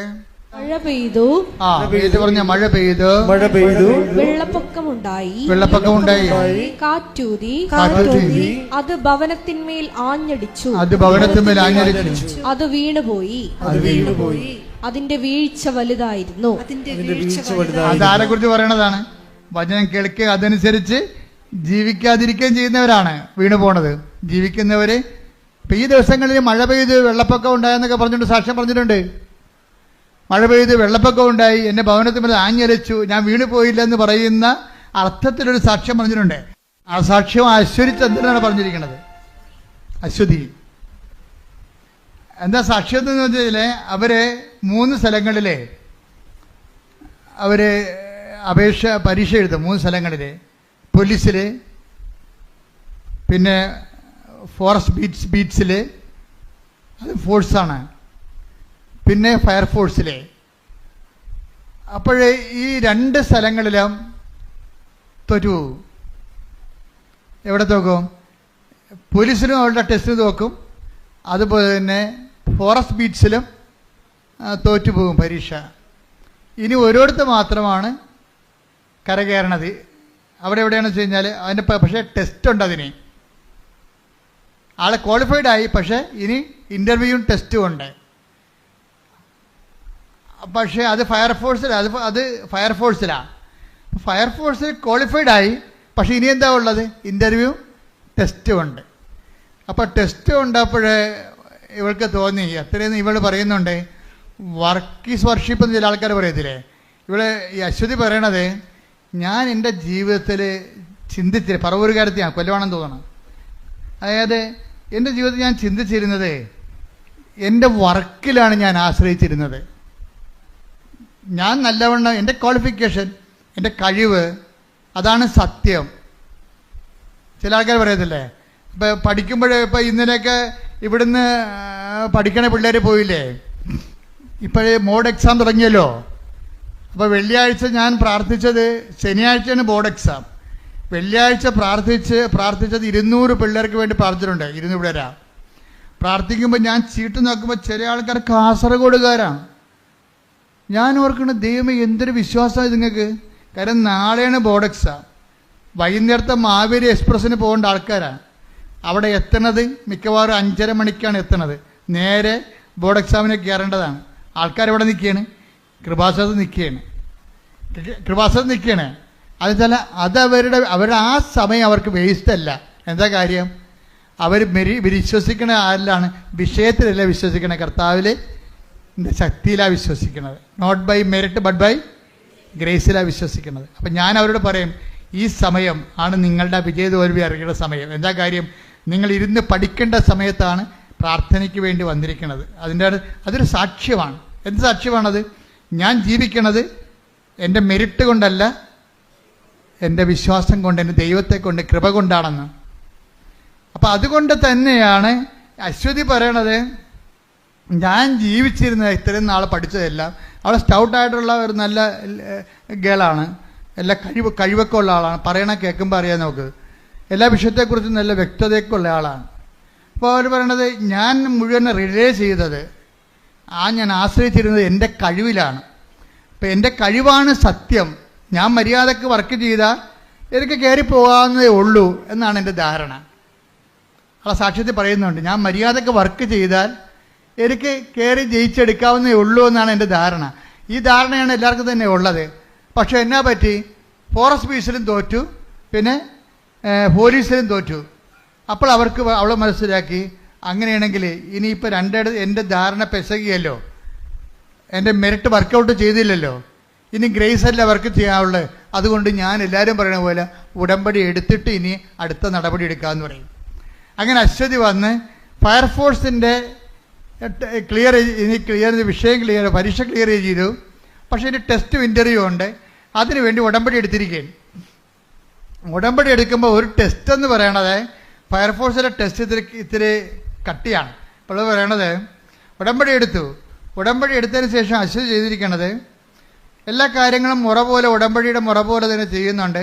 പക്ഷേ ടെസ്റ്റ് വന്നപ്പോഴേ 2 പ്രാവശ്യം ടെസ്റ്റ് മാറി. ഒരു പ്രാവശ്യം ഉരുൾപൊട്ടൽ കൊണ്ട് മാറി. ടെസ്റ്റ് ഉണ്ടായിരുന്നതാണ്, അത് മാറ്റിവെച്ച്. പിന്നെ അപ്പോൾ ചില ആൾക്കാർ പറഞ്ഞു ഇത് ക്യാൻസലായി പോകാൻ സാധ്യതയുണ്ടെന്ന് പറഞ്ഞു. പിന്നത്തെ ടെസ്റ്റ് വന്നപ്പോൾ അത് മഴ പെയ്ത്ത് കൊണ്ട് മാറ്റിവെച്ച്. പിന്നെ ഇനിയും ടെസ്റ്റ് വേണ്ടി കാത്തിരിക്കുകയാണ്. പിന്നെ ടെസ്റ്റ് വന്നപ്പോൾ ഒരു ടെസ്റ്റ് എന്താ? നീന്തലാണ് ടെസ്റ്റ്. നീന്തലിൻ്റെ എന്താണ് നീന്തേണ്ടത്? 50 അടി വെള്ളം. ഇപ്പം കൃപാസനത്തിൻ്റെ ഇതൊരു 20 അടി 25 അടി ഇതിൻ്റെ പൊക്കമുള്ളു. ഇതിൻ്റെ ഇരട്ടി പൊക്കമുള്ള വെള്ളമാണ്, ആഴമാണ്. 50 അടി വെള്ളം, 50 അടി മീറ്റർ നീന്തണം. അപ്പോൾ 50 അടി ആഴത്തിലുള്ള വെള്ളത്തിൽ 50 മീറ്റർ നീന്തണം. അപ്പോൾ 50 മീറ്റർ നീന്തുമ്പോൾ അശ്വതി ഭയങ്കര സങ്കടം, പേടി. ഇപ്പോൾ അവൾക്ക് അത് നീന്തി അത്ര വലിയ പരിചയമൊന്നുമില്ല, പഠിച്ചുകൊണ്ടിരിക്കുകയാണ്. ഈ ടെസ്റ്റിന് വേണ്ടി പഠിച്ചുകൊണ്ടിരിക്കുകയാണ് നീന്തൽ. അപ്പോൾ ഈ 50 അടി നല്ല ആഴമല്ലേ, അപ്പോൾ എങ്ങനെ മുങ്ങിപ്പോയാൽ ചത്താതെ തന്നെ, താഴെയല്ലേ പൊങ്ങത്തുള്ളൂ, പിന്നെ കിട്ടത്തില്ലല്ലോ ആളാ, 50 അടിയില്ലേ. അപ്പം നല്ല നീന്തൽക്കാരെ മാത്രമേ അവരെടുക്കത്തുള്ളൂ. പക്ഷേ ഇവിടെ നീന്തി പഠിച്ചുകൊണ്ടിരിക്കുകയാണ്. ഈ ആദ്യമായിട്ടൊക്കെ നീന്തി കഴിഞ്ഞുള്ള അവസ്ഥ എന്തായിരിക്കും? ഇങ്ങനെ അപ്പോൾ അവർക്കൊരു പേടിയുണ്ട്. അവളെ മെൻറ്ററിനെ വിളിച്ച് അവളെ കൊണ്ട് ഉടമ്പടി എടുപ്പിച്ച ഒരാളാണ് അവൾ മെൻറ്റർ എന്ന് പറയുന്ന ആൾ. മെൻറ്ററെ വിളിച്ച് ചോദിച്ചു, ചേച്ചി ഞാൻ ഈ 50 അടി വെള്ളത്തിൽ നീന്തുമ്പോഴേ ഞാനെങ്ങാനും മുങ്ങിപ്പോയ ചത്തുപോകുമായിരിക്കും അല്ലേ? അവിടെ ആശങ്ക ഇതാണ്. അപ്പോൾ ഈ മെൻഡർ ഒരു വെടിക്കെട്ട് സംഭവമാണ്. മെൻഡർ നീ എന്തിനെ പഠിക്കണത്? ഈ വെള്ളത്തിനെ നിന്റെ കൂടെ ഉള്ളൊരു കടലാണെന്ന് നീ ഓർക്കണം. നിന്റെ കൂടെ ഉള്ളൊരു കടലാണ്, നീ ഇറവെള്ളത്തെ എന്തിനാ പേടിക്കണതെന്ന് ചോദിച്ചു. അപ്പോഴിവിടെ പവറടിച്ച് അവിടെ കൂടെ ഉള്ള കടലാണെന്ന് പറയുന്നത് ഈ ആളിനടി കടലെന്ന് പറയുന്നത്. എല്ലാ അപകടങ്ങളും തരണം ചെയ്യാൻ പറ്റിയ ഒരാളാണ് നിന്റെ കൂടെ ഉള്ളത്. പിന്നെ ഇതേണ്ട മഴയെ ഇറവെള്ളം വീടുന്നതിന് നീ എന്താ പേടിക്കണം? അപ്പോൾ അവൾക്ക് ധൈര്യമായി. മെൻറ്റർ അവൾക്ക് നല്ല ധൈര്യം കൊടുത്ത് അവളൊരു പണി ചെയ്യും. ആ ഈ ഉടമ്പടി ഉറച്ച ഒരാളാണ്. കാര്യം വെച്ചാൽ വെറുതെ ഇങ്ങനെ പത്രം കൊടുക്കത്തില്ല. പത്രം കൊടുക്കുമ്പോൾ ഞാൻ എൻ്റെ അമ്മയെക്കുറിച്ച് കുറച്ച് സംസാരിക്കുമെന്ന്. എൻ്റെ അമ്മോ, അത് കേട്ടാൽ തന്നെ നമ്മുടെ ഹൃദയം തറച്ചിച്ചു പോകും. ഞാൻ പത്രം കൊടുക്കും, വെറുതെ ഇങ്ങനെ കൊടുക്കത്തില്ല. ഞാൻ പത്രം കൊടുക്കുമ്പോൾ എൻ്റെ അമ്മയെക്കുറിച്ച് 2 വാക്ക് സംസാരിക്കും. ആരെക്കുറിച്ച്? കൃപാസന മാതാവിനെക്കുറിച്ച്. പൊന്നമ്മയെന്ന് പറഞ്ഞാൽ എൻ്റെ പൊന്നമ്മയെക്കുറിച്ച് ഞാൻ സംസാരിക്കുമെന്ന്. അതൊക്കെ കേൾക്കാൻ നല്ല രസമാണ്. അവൾ ഹൃദയത്തിൻ്റെ ആഴങ്ങളിൽ നിന്ന് പറയണതാണ്. അങ്ങനെ സംസാരിച്ച് ദൈവതിരുസന്നിധിയിൽ അവളൊരു പിടിപാടുണ്ടാക്കിയെടുത്ത്, അമ്മയുമായിട്ടൊരു ടൈപ്പ് ഉണ്ടാക്കിയെടുത്ത്. അതുകൊണ്ടാണ് അവളോട് പെട്ടെന്ന് നിന്റെ കൂടെയുള്ള സമുദ്രമാണെന്ന് പറയുമ്പോൾ അഭിഷേകം വരാൻ പോണത് പരിശുദ്ധാത്മാവ് അത് അംഗീകരിക്കണം കൊണ്ടാണ്. അവളെ കൂടെ ഉണ്ട് മാതാവ്. അതുകൊണ്ട് തന്നെ ഇവ ഇപ്പോൾ ഇവിടെ നീന്തും. നീന്തി കഴിയുമ്പോൾ എന്താ സംഭവിക്കുന്നത് അറിയാമോ? ഇവിടെ റിസൾട്ട് വരുമ്പോഴാണ് ഞെട്ടണത്. 1ാം റാങ്കാണ്. അത് അമ്മയുടെ സ്വഭാവം അറിയാമല്ലോ. അമ്മ സഞ്ചാരി മാതാവല്ലേ, വേണേ കൂടെ നീന്തും ആള്. അതാണ് പരിപാടി. അത് എനിക്ക് അമ്മയെക്കുറിച്ച് അറിയാവുന്നതുകൊണ്ട് എനിക്കറിയാം. അത് കരക്ക് നിൽക്കത്തില്ല, നമ്മളെ കൈയെടുത്ത് നീന്തിക്കത്തില്ല, കൂടെ വരും. അത് ദൈവത്തിൻ്റെ പ്രഖ്യാപനം ഇന്ന് നിറവേറണം അമ്മയിലൂടെയാണ്. I will come with you wherever you go even it is a water tank. അത് വലിയൊരു ഹ്യൂജ് ആയിട്ടുള്ള വാട്ടർ റിസർവ് ആണെങ്കിൽ പോലും അമ്മ കൂടെ വരും. കൂടെ വരുമെന്ന് കേൾക്കുമ്പോൾ നിങ്ങൾക്ക് ത്രസ്തടിക്കണം. എന്താ കാര്യം? I will come with you wherever you go. അതല്ലേ വചനം, പ്രഖ്യാനം, അതല്ലേ പ്രഖ്യാപനം, അതല്ലേ വാഗ്ദാനം. എന്താണ് ജോഷുവാക്കി കൊടുത്ത വാഗ്ദാനം? നീ എവിടെയായിരുന്നാലും ഞാൻ നിൻ്റെ കൂടെ വരും. അതെവിടെയാണ്? പ്രസവ വാർഡിലായാലും വെന്റിലേറ്ററിലായാലും ഏത് വിഷയത്തിലായാലും ദൈവത്തെ കൂടെ നിർത്താൻ കഴിയുന്നതാണ് ഉടമ്പടി. ശ്രുതികട്ടെ ഹല്ലേലൂയ.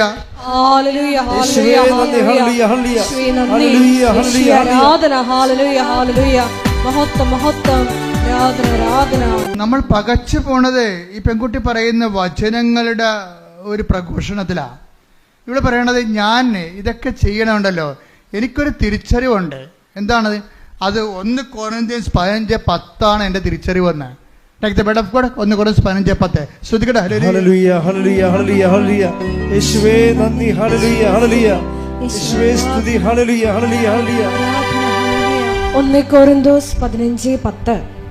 ഞാൻ എന്തായിരിക്കുന്നുവോ, കേട്ടോ, എന്താണ് ഞാൻ എന്തായിരിക്കുന്നുവോ അത് ദൈവകൃപയാലാണ്. അത് ദൈവകൃപയാലാണ്. എന്റെ മേൽ ദൈവം ചൊരിഞ്ഞ കൃപ നിഷ്ഫലമായി പോയിട്ടില്ല. നേരെ മറിച്ച് മറ്റെല്ലാവരെയും കാൾ അധികം ഞാൻ അധ്വാനിച്ചു. എന്നാൽ ഞാനല്ല, എന്നിലുള്ള ദൈവകൃപയാണ് അധ്വാനിച്ചത്. നിങ്ങളെ കുറച്ചുപേര് പറയുമായിരിക്കും ഇതൊക്കെ അച്ഛൻ പറഞ്ഞ വചനമല്ലേ, അത് കേട്ട് പറയണം. അങ്ങനെയല്ല. അവളെന്ന് പറയുമ്പോൾ അവളുടെ പ്രയോഗത്തിലൂടെ അനുഭവിച്ച ദൈവജ്ഞാനത്തിൽ നിന്നാണ് പറയണത്. എന്താ കാര്യം? ഞാൻ ഈ 50 അടി ആഴമുള്ള വെള്ളം ഞാൻ നീന്തിക്കടന്നത് നീന്തറിയാൻ പാലാത്ത ഞാനല്ല അധ്വാനിച്ചതെന്ന്. അതാണ് അവൾ പറയണത്. എന്താണ്? ഞാൻ നീന്തുമ്പോൾ എനിക്കറിയാമായിരുന്നു എൻ്റെ കൂടെ ആരോ നീന്തണമുണ്ടെന്ന്. ഞാൻ എന്തായിരിക്കുന്നുവോ, ഞാൻ നീന്തിക്കടന്നപ്പോൾ എനിക്ക് 1ാം റാങ്ക് കിട്ടി. ഈ 1ാം റാങ്ക് കിട്ടിയത് ഞാൻ എന്തായിരിക്കുന്നുവോ അത് എൻ്റെ കഴിവല്ല, പിന്നെ എന്താണ്? എന്നിൽ പ്രവർത്തിച്ച ദൈവകൃപയാണെന്ന്. Praise the Lord. ഹല്ലേലൂയ. ഈ ബോധ്യം കിട്ടുന്നതാണ് ഏറ്റവും വലിയ പ്രശ്നം. ഏറ്റവും വലിയ പ്രധാനം ഈ ബോധ്യം കിട്ടുന്നതാണ്. അതായത് അവൾ ചെയ്തു കഴിഞ്ഞു, റാങ്ക് അവൾ നേടിക്കഴിഞ്ഞതിന് ശേഷവും അവളെന്താ പറയണത്? ഇത് വർക്കൗട്ട് ചെയ്തിരിക്കുന്നത് എൻ്റെ കഴിവല്ല, പിന്നെ എന്താണ്? നിൻ്റെ കൃപയാണ്. Not by merit but by grace. ഈ 1 കൊരിന്ത്യൻസ് 15:10 പറയണത് ഞാൻ എന്തായിരിക്കുന്നുവോ അത് ദൈവകൃപയാലാണ്, എൻ്റെ കഴിവിനാലല്ല. അത് തന്നെയാണ് ഉടമ്പടി. അതായത് not by merit but by grace. ഈ not by merit but by grace എന്നുള്ളത് ഫണ്ടമെൻ്റൽ പ്രിൻസിപ്പിളാണ്. അതിങ്ങനെ പ്രധാനപ്പെട്ട ആക്ടിവേഷൻ പ്രിൻസിപ്പിലൂടെ എല്ലാം ഇങ്ങനെ വാട്ടർമാർക്ക് പോലെ ഇങ്ങനെ കടന്നു പോകും. എപ്പോഴും നമ്മൾ ചെയ്യേണ്ടത് നമ്മുടെ മെരിറ്റാണ് നമ്മൾ അഹങ്കാരത്തിലേക്ക് നയിക്കണത്. പിടിയിടിയ നമുക്കെന്തോ കഴിവുണ്ടെന്നുള്ളതാണ്. ഇപ്പോൾ ആദ്യം വിചാരിച്ചത് എന്താണ്? ഞാൻ എൻ്റെ വിജയത്തിൻ്റെ അടിസ്ഥാനം എൻ്റെ കഴിവെന്നല്ലേ അവൾ പറഞ്ഞത്. ആദ്യം അങ്ങനെ പറഞ്ഞത്, എൻ്റെ വിജയത്തിൻ്റെ അടിസ്ഥാനം എൻ്റെ കഴിവ്. ഇപ്പോൾ അവൾ 1ാം റാങ്ക് കിട്ടിയപ്പോൾ അവൾ എന്താ പറയണത്? 1 കൊരിന്ത്യസ് 15:10, അതായത് ഞാൻ നേടിയത് എൻ്റെതല്ല, മറിച്ച് കർത്താവിൻ്റെ കൃപയാണെന്ന്. ഇത് പറയണതിന് മുമ്പ് അത് അവളെ സത്യമായിട്ട് തന്നെയാണ് അവൾ പറഞ്ഞത്. എന്താ കാര്യത്തിൽ അവരെ നീന്തൽ കോച്ച് ചെയ്ത സെൻറ്ററുകാർ അവരെ വിളിച്ച് അവളെ അനുമോദിക്കാൻ വേണ്ടി വിളിച്ചു. നീന്തൽ കോച്ച് ചെയ്തില്ല, ഇപ്പം സായി സ്കൂളൊക്കെ ഉണ്ടല്ലോ, അതുപോലെയൊക്കെ നീന്തൽ കോച്ചിൻ്റെ സ്കൂളുകാർ അവിടെ സ്കൂളിൽ കിട്ടിയ ഒരു വിജയം കൂടിയാണല്ലോ ഇത്. അതുകൊണ്ട് അവിടുത്തെ അനുമോദനത്തിന് വിളിച്ച്. ഫസ്റ്റ് റാങ്കുകാരിയില്ല അവിടുത്തെ ഫയർഫോഴ്സിലാണ്. പക്ഷെ അവിടെ ചെന്ന് അവൾ എന്താ പറയണമെന്നറിയാമോ? ഗുരുഭൂതന്മാരുണ്ട്, എനിക്ക് ഇവിടെ ഇരിപ്പുണ്ട്, എന്നെ പഠിപ്പിച്ചവർ, കഷ്ടപ്പെട്ട് പഠിപ്പിച്ചവർ, അതെല്ലാം ശരിയാണ്, എനിക്ക് അവരോട് നന്ദിയുണ്ട്. എൻ്റെ സതീർത്ഥിയുണ്ട്, എന്നെ പ്രോത്സാഹിപ്പിച്ചവർ, എനിക്കവിടെ നന്ദിയുണ്ട്. പക്ഷേ എനിക്ക് ഏറ്റവും കൂടുതൽ നന്ദിയുള്ളത് കൃപാസനം മാതാവിനോടാണ്. അവിടെയാണ് പ്രശ്നം. സായിപ്പിനെ കണ്ടപ്പോൾ കവാത്ത് പറഞ്ഞില്ല. അവൾ പ്രേക്ഷിതയാണ്. എന്താ കാര്യം? എന്നിട്ട് അവൾ ഉദ്ധരിക്കേണ്ട ഒരു വചനമുണ്ട്, 10:32. Take the word of God. ശ്രുതികട ഹല്ലേലൂയ, ഹല്ലേലൂയ, ഹല്ലേലൂയ. യേശുവേ നന്ദി. ഹല്ലേലൂയ, ഹല്ലേലൂയ, ഹല്ലേലൂയ, ഹല്ലേലൂയ, ഹല്ലേലൂയ. മത്തായി 10:32. ഇതാണ് ഉദ്ധരിക്കണത്, അശ്വതി ഉദ്ധരിക്കണത്. മനുഷ്യരുടെ മുമ്പിൽ എന്നെ ഏറ്റുപറയുന്നവനെ എന്റെ സ്വർഗസ്ഥനായ പിതാവിന്റെ മുമ്പിൽ ഞാനും ഏറ്റുപറയും. ദൈവം അവളെ ഇനിയും ഏറ്റുപറയുന്ന അവൾക്കറിയാം. അതുകൊണ്ട് എന്താണ്, സ്വന്തം ഗുരുഭൂതന്മാരുടെ മുമ്പിൽ പോയി എന്നുവെച്ചും പറയും, കൃപാസനം മാതാവാണ് എൻ്റെ കൂടെ നീന്താൻ വന്നതെന്ന് പറയും.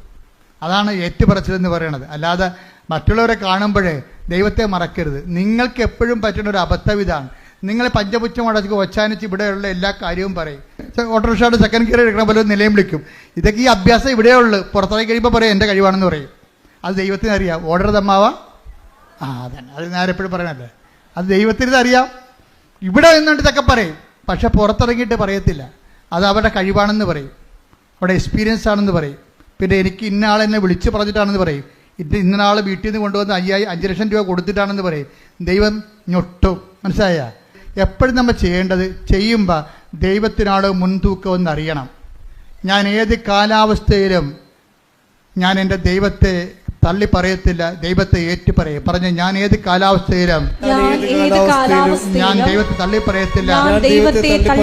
എന്റെ കഴിവിനേക്കാൾ ദൈവത്തിന്റെ കൃപയ്ക്കായി ഞാൻ സാക്ഷ്യം വഹിക്കും.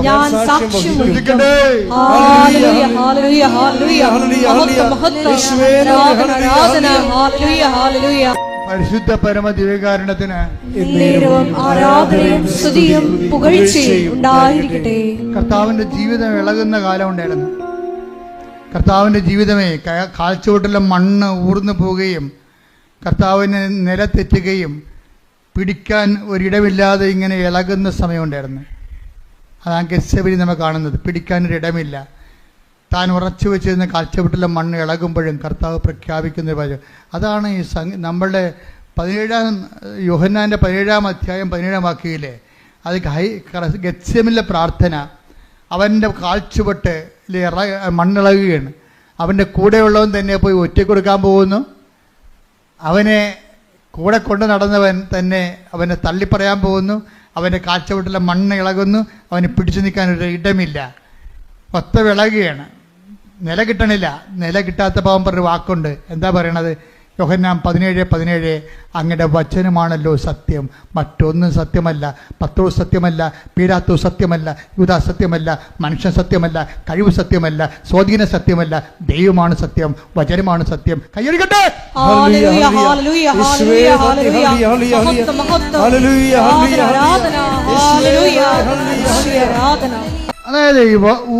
അതായത് കർത്താവിന്റെ 17 വായിച്ച യോഹന്നാൻ 17:17 ഹല്ലേലൂയ, ഹല്ലേലൂയ, ഹല്ലേലൂയ, ഹല്ലേലൂയ. യോഹന്നാൻ 17:17. യോഹന്നാൻ 17:17. അവരെ അങ്ങ് സത്യത്താൽ അവരെ അങ്ങ് വിശുദ്ധീകരിക്കണമേ. സത്യത്താൽ വിശുദ്ധീകരിക്കണമേ. അവിടുത്തെ വചനമാണ് സത്യം. പറഞ്ഞേ, അവിടുത്തെ വചനമാണ് സത്യം. ഒന്ന് പറഞ്ഞേ, അവിടുത്തെ വചനമാണ് സത്യം. ഒന്നുകൂടി പറഞ്ഞേ, അവിടുത്തെ വചനമാണ് സത്യം. ഒന്നുകൂടി പറഞ്ഞേ, അവിടുത്തെ വചനമാണ് സത്യം. കൈയടിച്ച് പറഞ്ഞേ, അവിടുത്തെ വചനമാണ് സത്യം. അവിടുത്തെ വചനമാണ് സത്യം. അവിടുത്തെ വചനമാണ് സത്യം. ഒരുമിച്ച് പാടാം. ഹല്ലേലൂയ, ഹല്ലേലൂയ. യേശുവേ, സത്യത്താൽ വചനത്താൽ ഞങ്ങളെ വിശുദ്ധീകരിക്കണമേ, ശക്തീകരിക്കണമേ, വഴി നടത്തണമേ. ഹല്ലേലൂയ. ആർക്കിമിഡീസ് എന്ന് പറഞ്ഞ കക്ഷി ഉണ്ടായിരുന്നു. ആർക്കിമിഡീസ് നമ്മളൊക്കെ 3-ാം ക്ലാസ്സിൽ 8-ാം ക്ലാസ്സൊക്കെ പഠിക്കാറുണ്ട്. അതായത് പണ്ടത്തെ, ഇപ്പം എങ്ങനെയാണെന്ന് അറിയത്തില്ല. ആർക്കിമിഡീസ് ഒരിക്കൽ, അത് ഈശോയുടെ കാലത്തിന് മുമ്പ് ഒരു 280 കൊല്ലത്തിന് മുമ്പ് ജീവിച്ച ഒരാളാണ്. ഗ്രീക്ക് ഫിലോസഫറാണ്, ശാസ്ത്രജ്ഞ, ഫിസിക്സ് ഉപചാന്ദ്രജ്ഞൻ കൂടിയാണ്.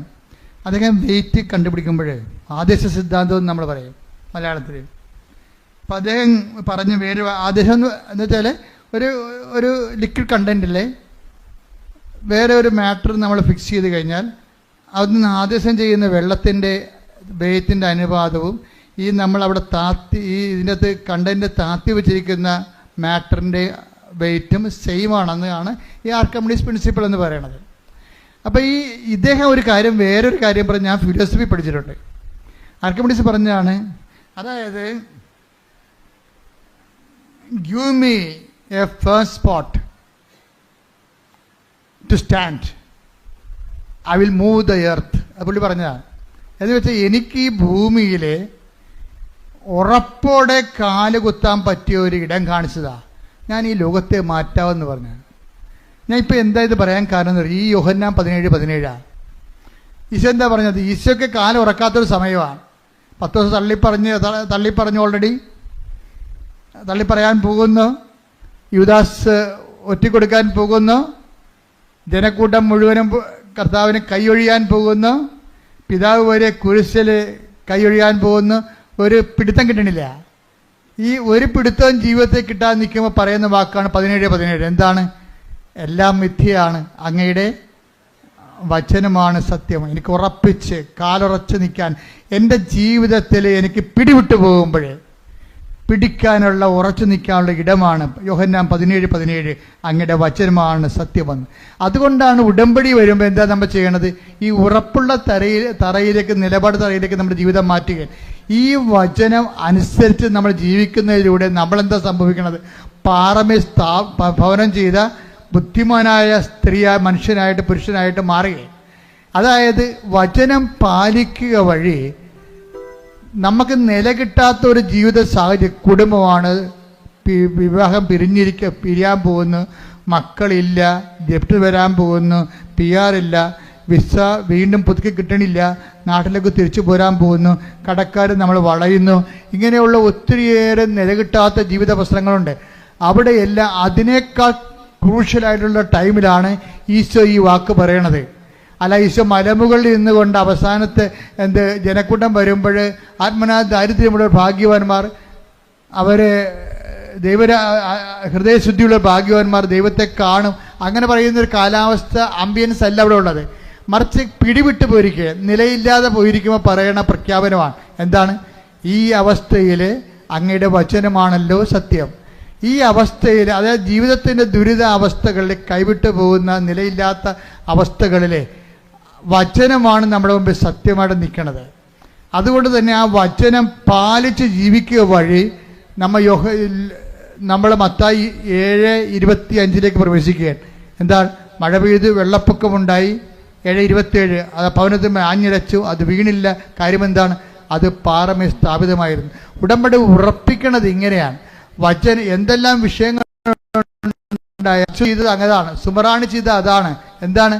അവരാ വചനത്തിൽ തന്നെ വേരൂന്നി അതിന് പ്രേഷിതരായി വചനത്തിന് പാദസേവ ചെയ്ത്, അതിന് ജീവിതസാക്ഷ്യം നൽകി, വചനത്തെ മനുഷ്യരുടെ മുമ്പിൽ ഏറ്റുപറഞ്ഞ് അത് എല്ലാ കാലഘട്ടങ്ങളിലും പ്രാർത്ഥന, പ്രയോഗം, പ്രഖ്യാപനങ്ങളുടെ ഉടമ്പടി അങ്ങനെ ജീവിച്ചവരാണ് അശ്വതിയും അതുപോലെ തന്നെ സുമറാണിയും. അവർക്ക് നമുക്ക് മുമ്പിൽ വരുന്ന സാക്ഷ്യങ്ങൾ ഇതുപോലെ ഉടമ്പടി ജീവിച്ചവരുടെ സാക്ഷ്യമാണ്. ഉടമ്പടി എന്തിനാണെന്ന് ചോദിച്ചാൽ സുമറാണി പറയും, ഉടമ്പടി എന്തെങ്കിലും കാര്യങ്ങൾ നടക്കുക എന്നതിനേക്കാൾ ഉടമ്പടി ജീവിക്കാനുള്ളതാണ്. എന്താണ് അശ്വതി എന്താ പറയണത്? വചനം എന്തിനാണെന്ന് ചോദിച്ചു കഴിഞ്ഞാൽ, വചനം എന്ന് പറയുന്നത് നമ്മുടെ കഴിവുകൾ, അതല്ല സത്യം.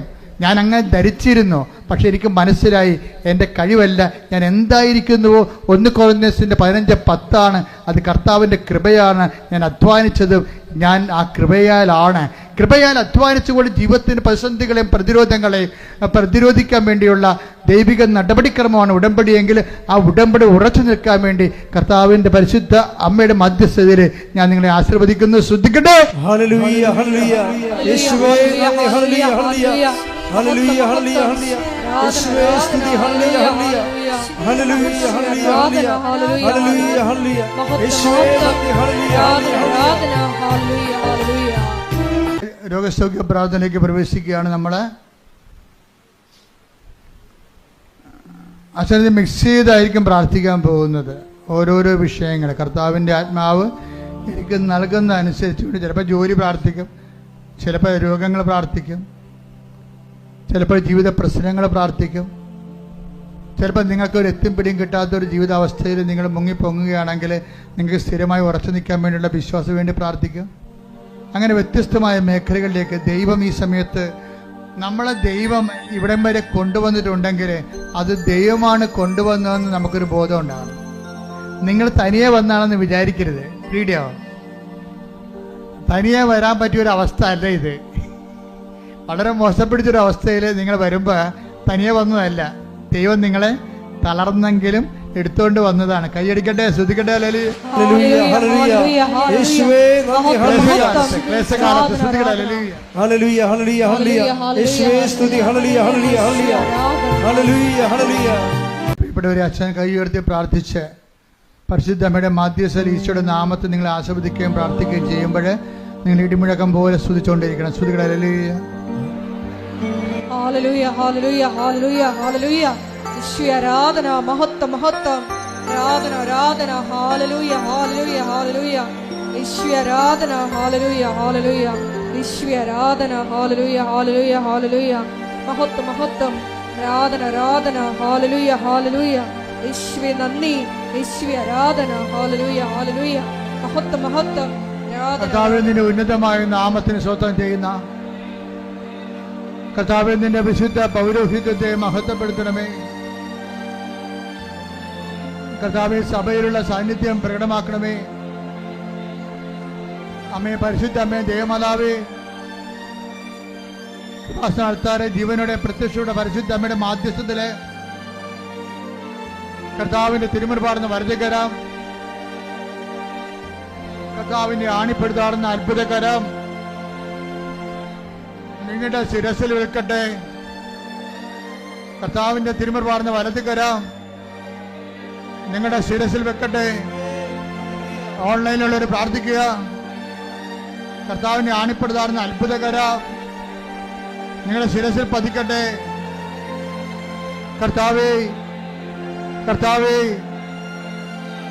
ഞങ്ങൾക്ക് വേണ്ടി ക്രൂശിക്കപ്പെട്ടവരെ, ഞങ്ങൾക്ക് വേണ്ടി തിരുവിലാവിൽ മെരുവേറ്റവനെ, ഞങ്ങൾക്ക് വേണ്ടി മൃക്കട ചൂടിയവനെ, നിന്റെ വിശുദ്ധമായ രക്തം മഴ പോലെ പെയ്യട്ടെ. ഈശോ, ഈശോ, നിന്റെ വിശുദ്ധമായ രക്തം മഴ പോലെ പെയ്യട്ടെ. ഈശോ, നിന്റെ വിശുദ്ധമായ രക്തം മഴ പോലെ പെയ്യട്ടെ. ബന്ധങ്ങളിലെ കർത്താവിന്റെ രക്തം പടരട്ടെ. ബന്ധങ്ങളിലെ കർത്താവിന്റെ രക്തം പടരട്ടെ. മാംസപേശികളിലെ കർത്താവിന്റെ രക്തം പടരട്ടെ. രക്തകോശങ്ങളിലെ കർത്താവിന്റെ രക്തം പടരട്ടെ. സൃഷ്ടികള്, ബ്ലോക്കുകള്, എപ്പിlepsy രോഗങ്ങള്, ഫിസ്റ്റുല രോഗങ്ങള്, PCOD രോഗങ്ങള്, ഉദര രോഗങ്ങള്, ക്യാൻസർ രോഗങ്ങള്, മെനിഞ്ചൈറ്റിസ് രോഗങ്ങള്, സ്പോണ്ടിലോസിസ് രോഗങ്ങള്, ശ്വാസകോശ രോഗങ്ങള്, കിഡ്നി രോഗങ്ങള്, പാൻക്രിയാസ് രോഗങ്ങള്, അടിവലി രോഗങ്ങള്, ഗർഭാശയ രോഗങ്ങള്, മൂത്രാശയ രോഗങ്ങള്, വാതരോഗങ്ങള്, അതുമുതല് ഉച്ചമുതല് ഉള്ളങ്കാൽ വരെ കർത്താവിന്റെ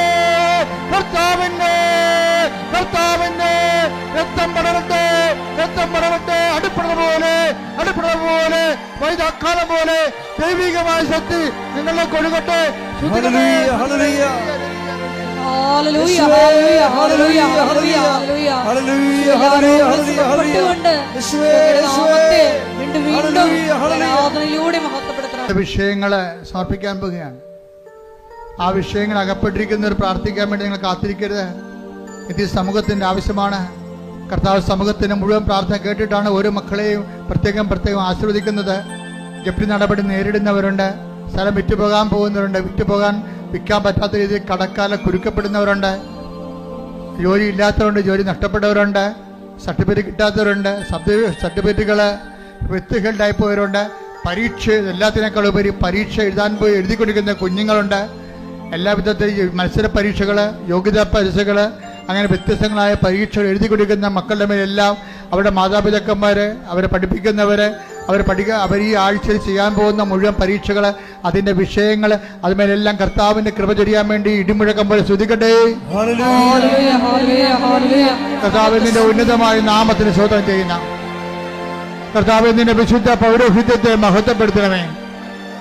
കർത്താവ് സഭയിലുള്ള സാന്നിധ്യം പ്രകടമാക്കണമേ.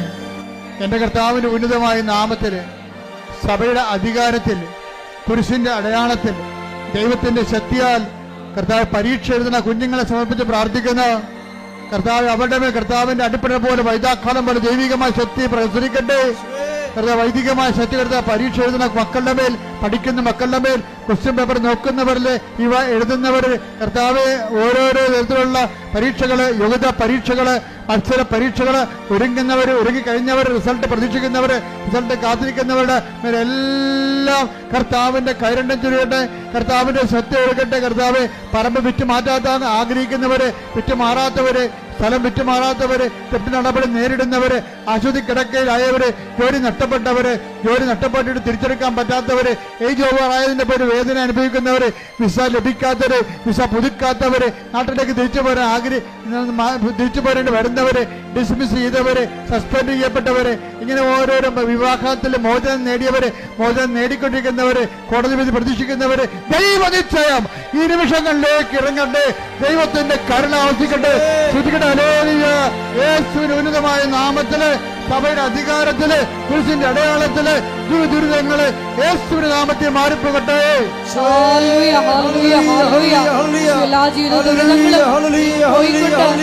നാമത്തെ ഈ ആരാധനയിലൂടെ വീണ്ടും മഹത്വപ്പെടുത്തണമേ. പ്രാർത്ഥിക്കേണ്ട സമയമാണ്.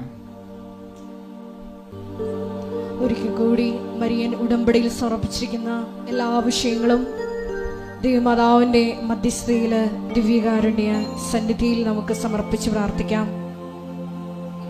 മത്തായിയുടെ സുവിശേഷം 7:24 തിരുവചനം അനുസരിച്ചുകൊണ്ട്, എൻ്റെ ഈ വചനം ശ്രവിക്കുകയും അതനുസരിച്ച് പ്രവർത്തിക്കുകയും ചെയ്യുന്നവൻ പാറമേൽ തൻ്റെ ഭവനം പണി ചെയ്ത വിവേകമതിയായ വ്യക്തിക്ക് തുല്യനാണെന്ന് വചനത്തിലൂടെ നീ ഞങ്ങളോട് സംസാരിക്കുകയായിരുന്നു. ഈശോയെ, നീ വീണ്ടും വചനത്തിലൂടെ പറഞ്ഞു, ഒന്നും സത്യമല്ല, നിന്റെ വചനം മാത്രമാണ്, നീ മാത്രമാണ് സത്യമെന്ന്. വചനത്താൽ സത്യത്താൽ ഞങ്ങളെ വിശുദ്ധീകരിക്കണമേ എന്ന്. ഈശോയെ, അശ്വതി എന്ന മകളുടെ സാക്ഷ്യത്തിലൂടെ നീ ഞങ്ങളോട് വീണ്ടും സംസാരിച്ചു. കൃപയാണ് എല്ലാറ്റിൻ്റെയും അടിസ്ഥാനം. കൃപയാണ് നമ്മൾക്ക് വേണ്ടി അധ്വാനിക്കുന്നത്. ഈശോയെ, ഞങ്ങളുടെ ജീവിത നിലപാടുകളിലൂടെ, വിശുദ്ധിയുള്ള ജീവിത നിലപാടുകളിലൂടെ, സമീപനങ്ങളിലൂടെ മനുഷ്യരുടെ മുമ്പിൽ മത്തായി 10:32 തിരുവചനം അനുസരിച്ച് നിന്നെ ഏറ്റുപറഞ്ഞുകൊണ്ട് കൃപ ആർജിക്കുവാൻ ഈ ആരാധനയിലൂടെ ഞങ്ങളെ അഭിഷേകം ചെയ്യണമേ. ഏറെ പ്രത്യേകമായി ഈശോയെ, ഞങ്ങൾക്ക് വേണ്ടി രാവും പകലും കണ്ണുനീരോടുകൂടി പ്രാർത്ഥിച്ച് ദൈവജനത്തിന്റെ ഏറെ പ്രത്യേകമായി ഉടമ്പടി എടുത്തിരിക്കുന്ന ഞങ്ങളുടെ ഓരോരുത്തരുടെയും നിയോഗങ്ങൾ ദൈവമാതാവിന്റെ മധ്യസ്ഥയില് ഈശോയുടെ സന്നിധിയിൽ സമർപ്പിക്കുന്ന ഞങ്ങളുടെ സ്ഥാപക ഡയറക്ടറായ ബഹുമാനപ്പെട്ട വി.പി. ജോസഫ് അച്ഛന്റെ എല്ലാ നിയോഗങ്ങളെയും ഈ അൾത്താറിൽ സമർപ്പിക്കുന്നു. ഒപ്പം തന്നെ അച്ഛന്റെ കഴിഞ്ഞുപോയ വിവിധ ഭൂഖണ്ഡങ്ങളിൽ നടത്തിയിട്ടുള്ള എല്ലാ ഉടമ്പടി ധ്യാനങ്ങളെയും മറ്റ് കൺവെൻഷനുകളെയും വരാൻ പോകുന്ന എല്ലാ ശുശ്രൂഷകളെയും അതിന്റെ എല്ലാ ക്രമീകരണത്തിനും അഭിഷേകത്തിനുമായി പ്രാർത്ഥിച്ചുകൊണ്ട് ഒരിക്കൽ കൂടി നമ്മുടെ വ്യക്തിപരമായ നിയോഗങ്ങളെ ഈ അൾത്താരയിൽ സമർപ്പിച്ചുകൊണ്ട് അച്ഛന്റെ ആരോഗ്യത്തെ സമർപ്പിച്ചുകൊണ്ട് നമുക്ക് ശിരസ്സ് നമിച്ച് ദിവ്യകാരുണ്യനാഥന്റെ ആശീർവാദം സ്വീകരിക്കാം.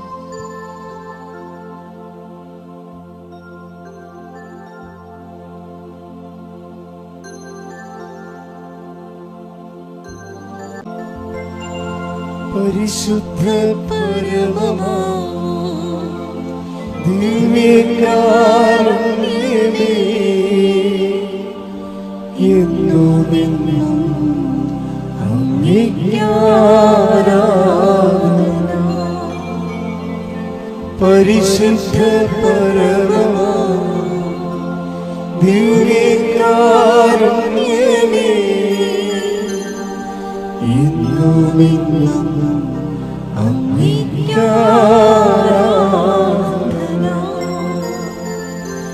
പരിശുദ്ധ പരമമാ ദിവ്യ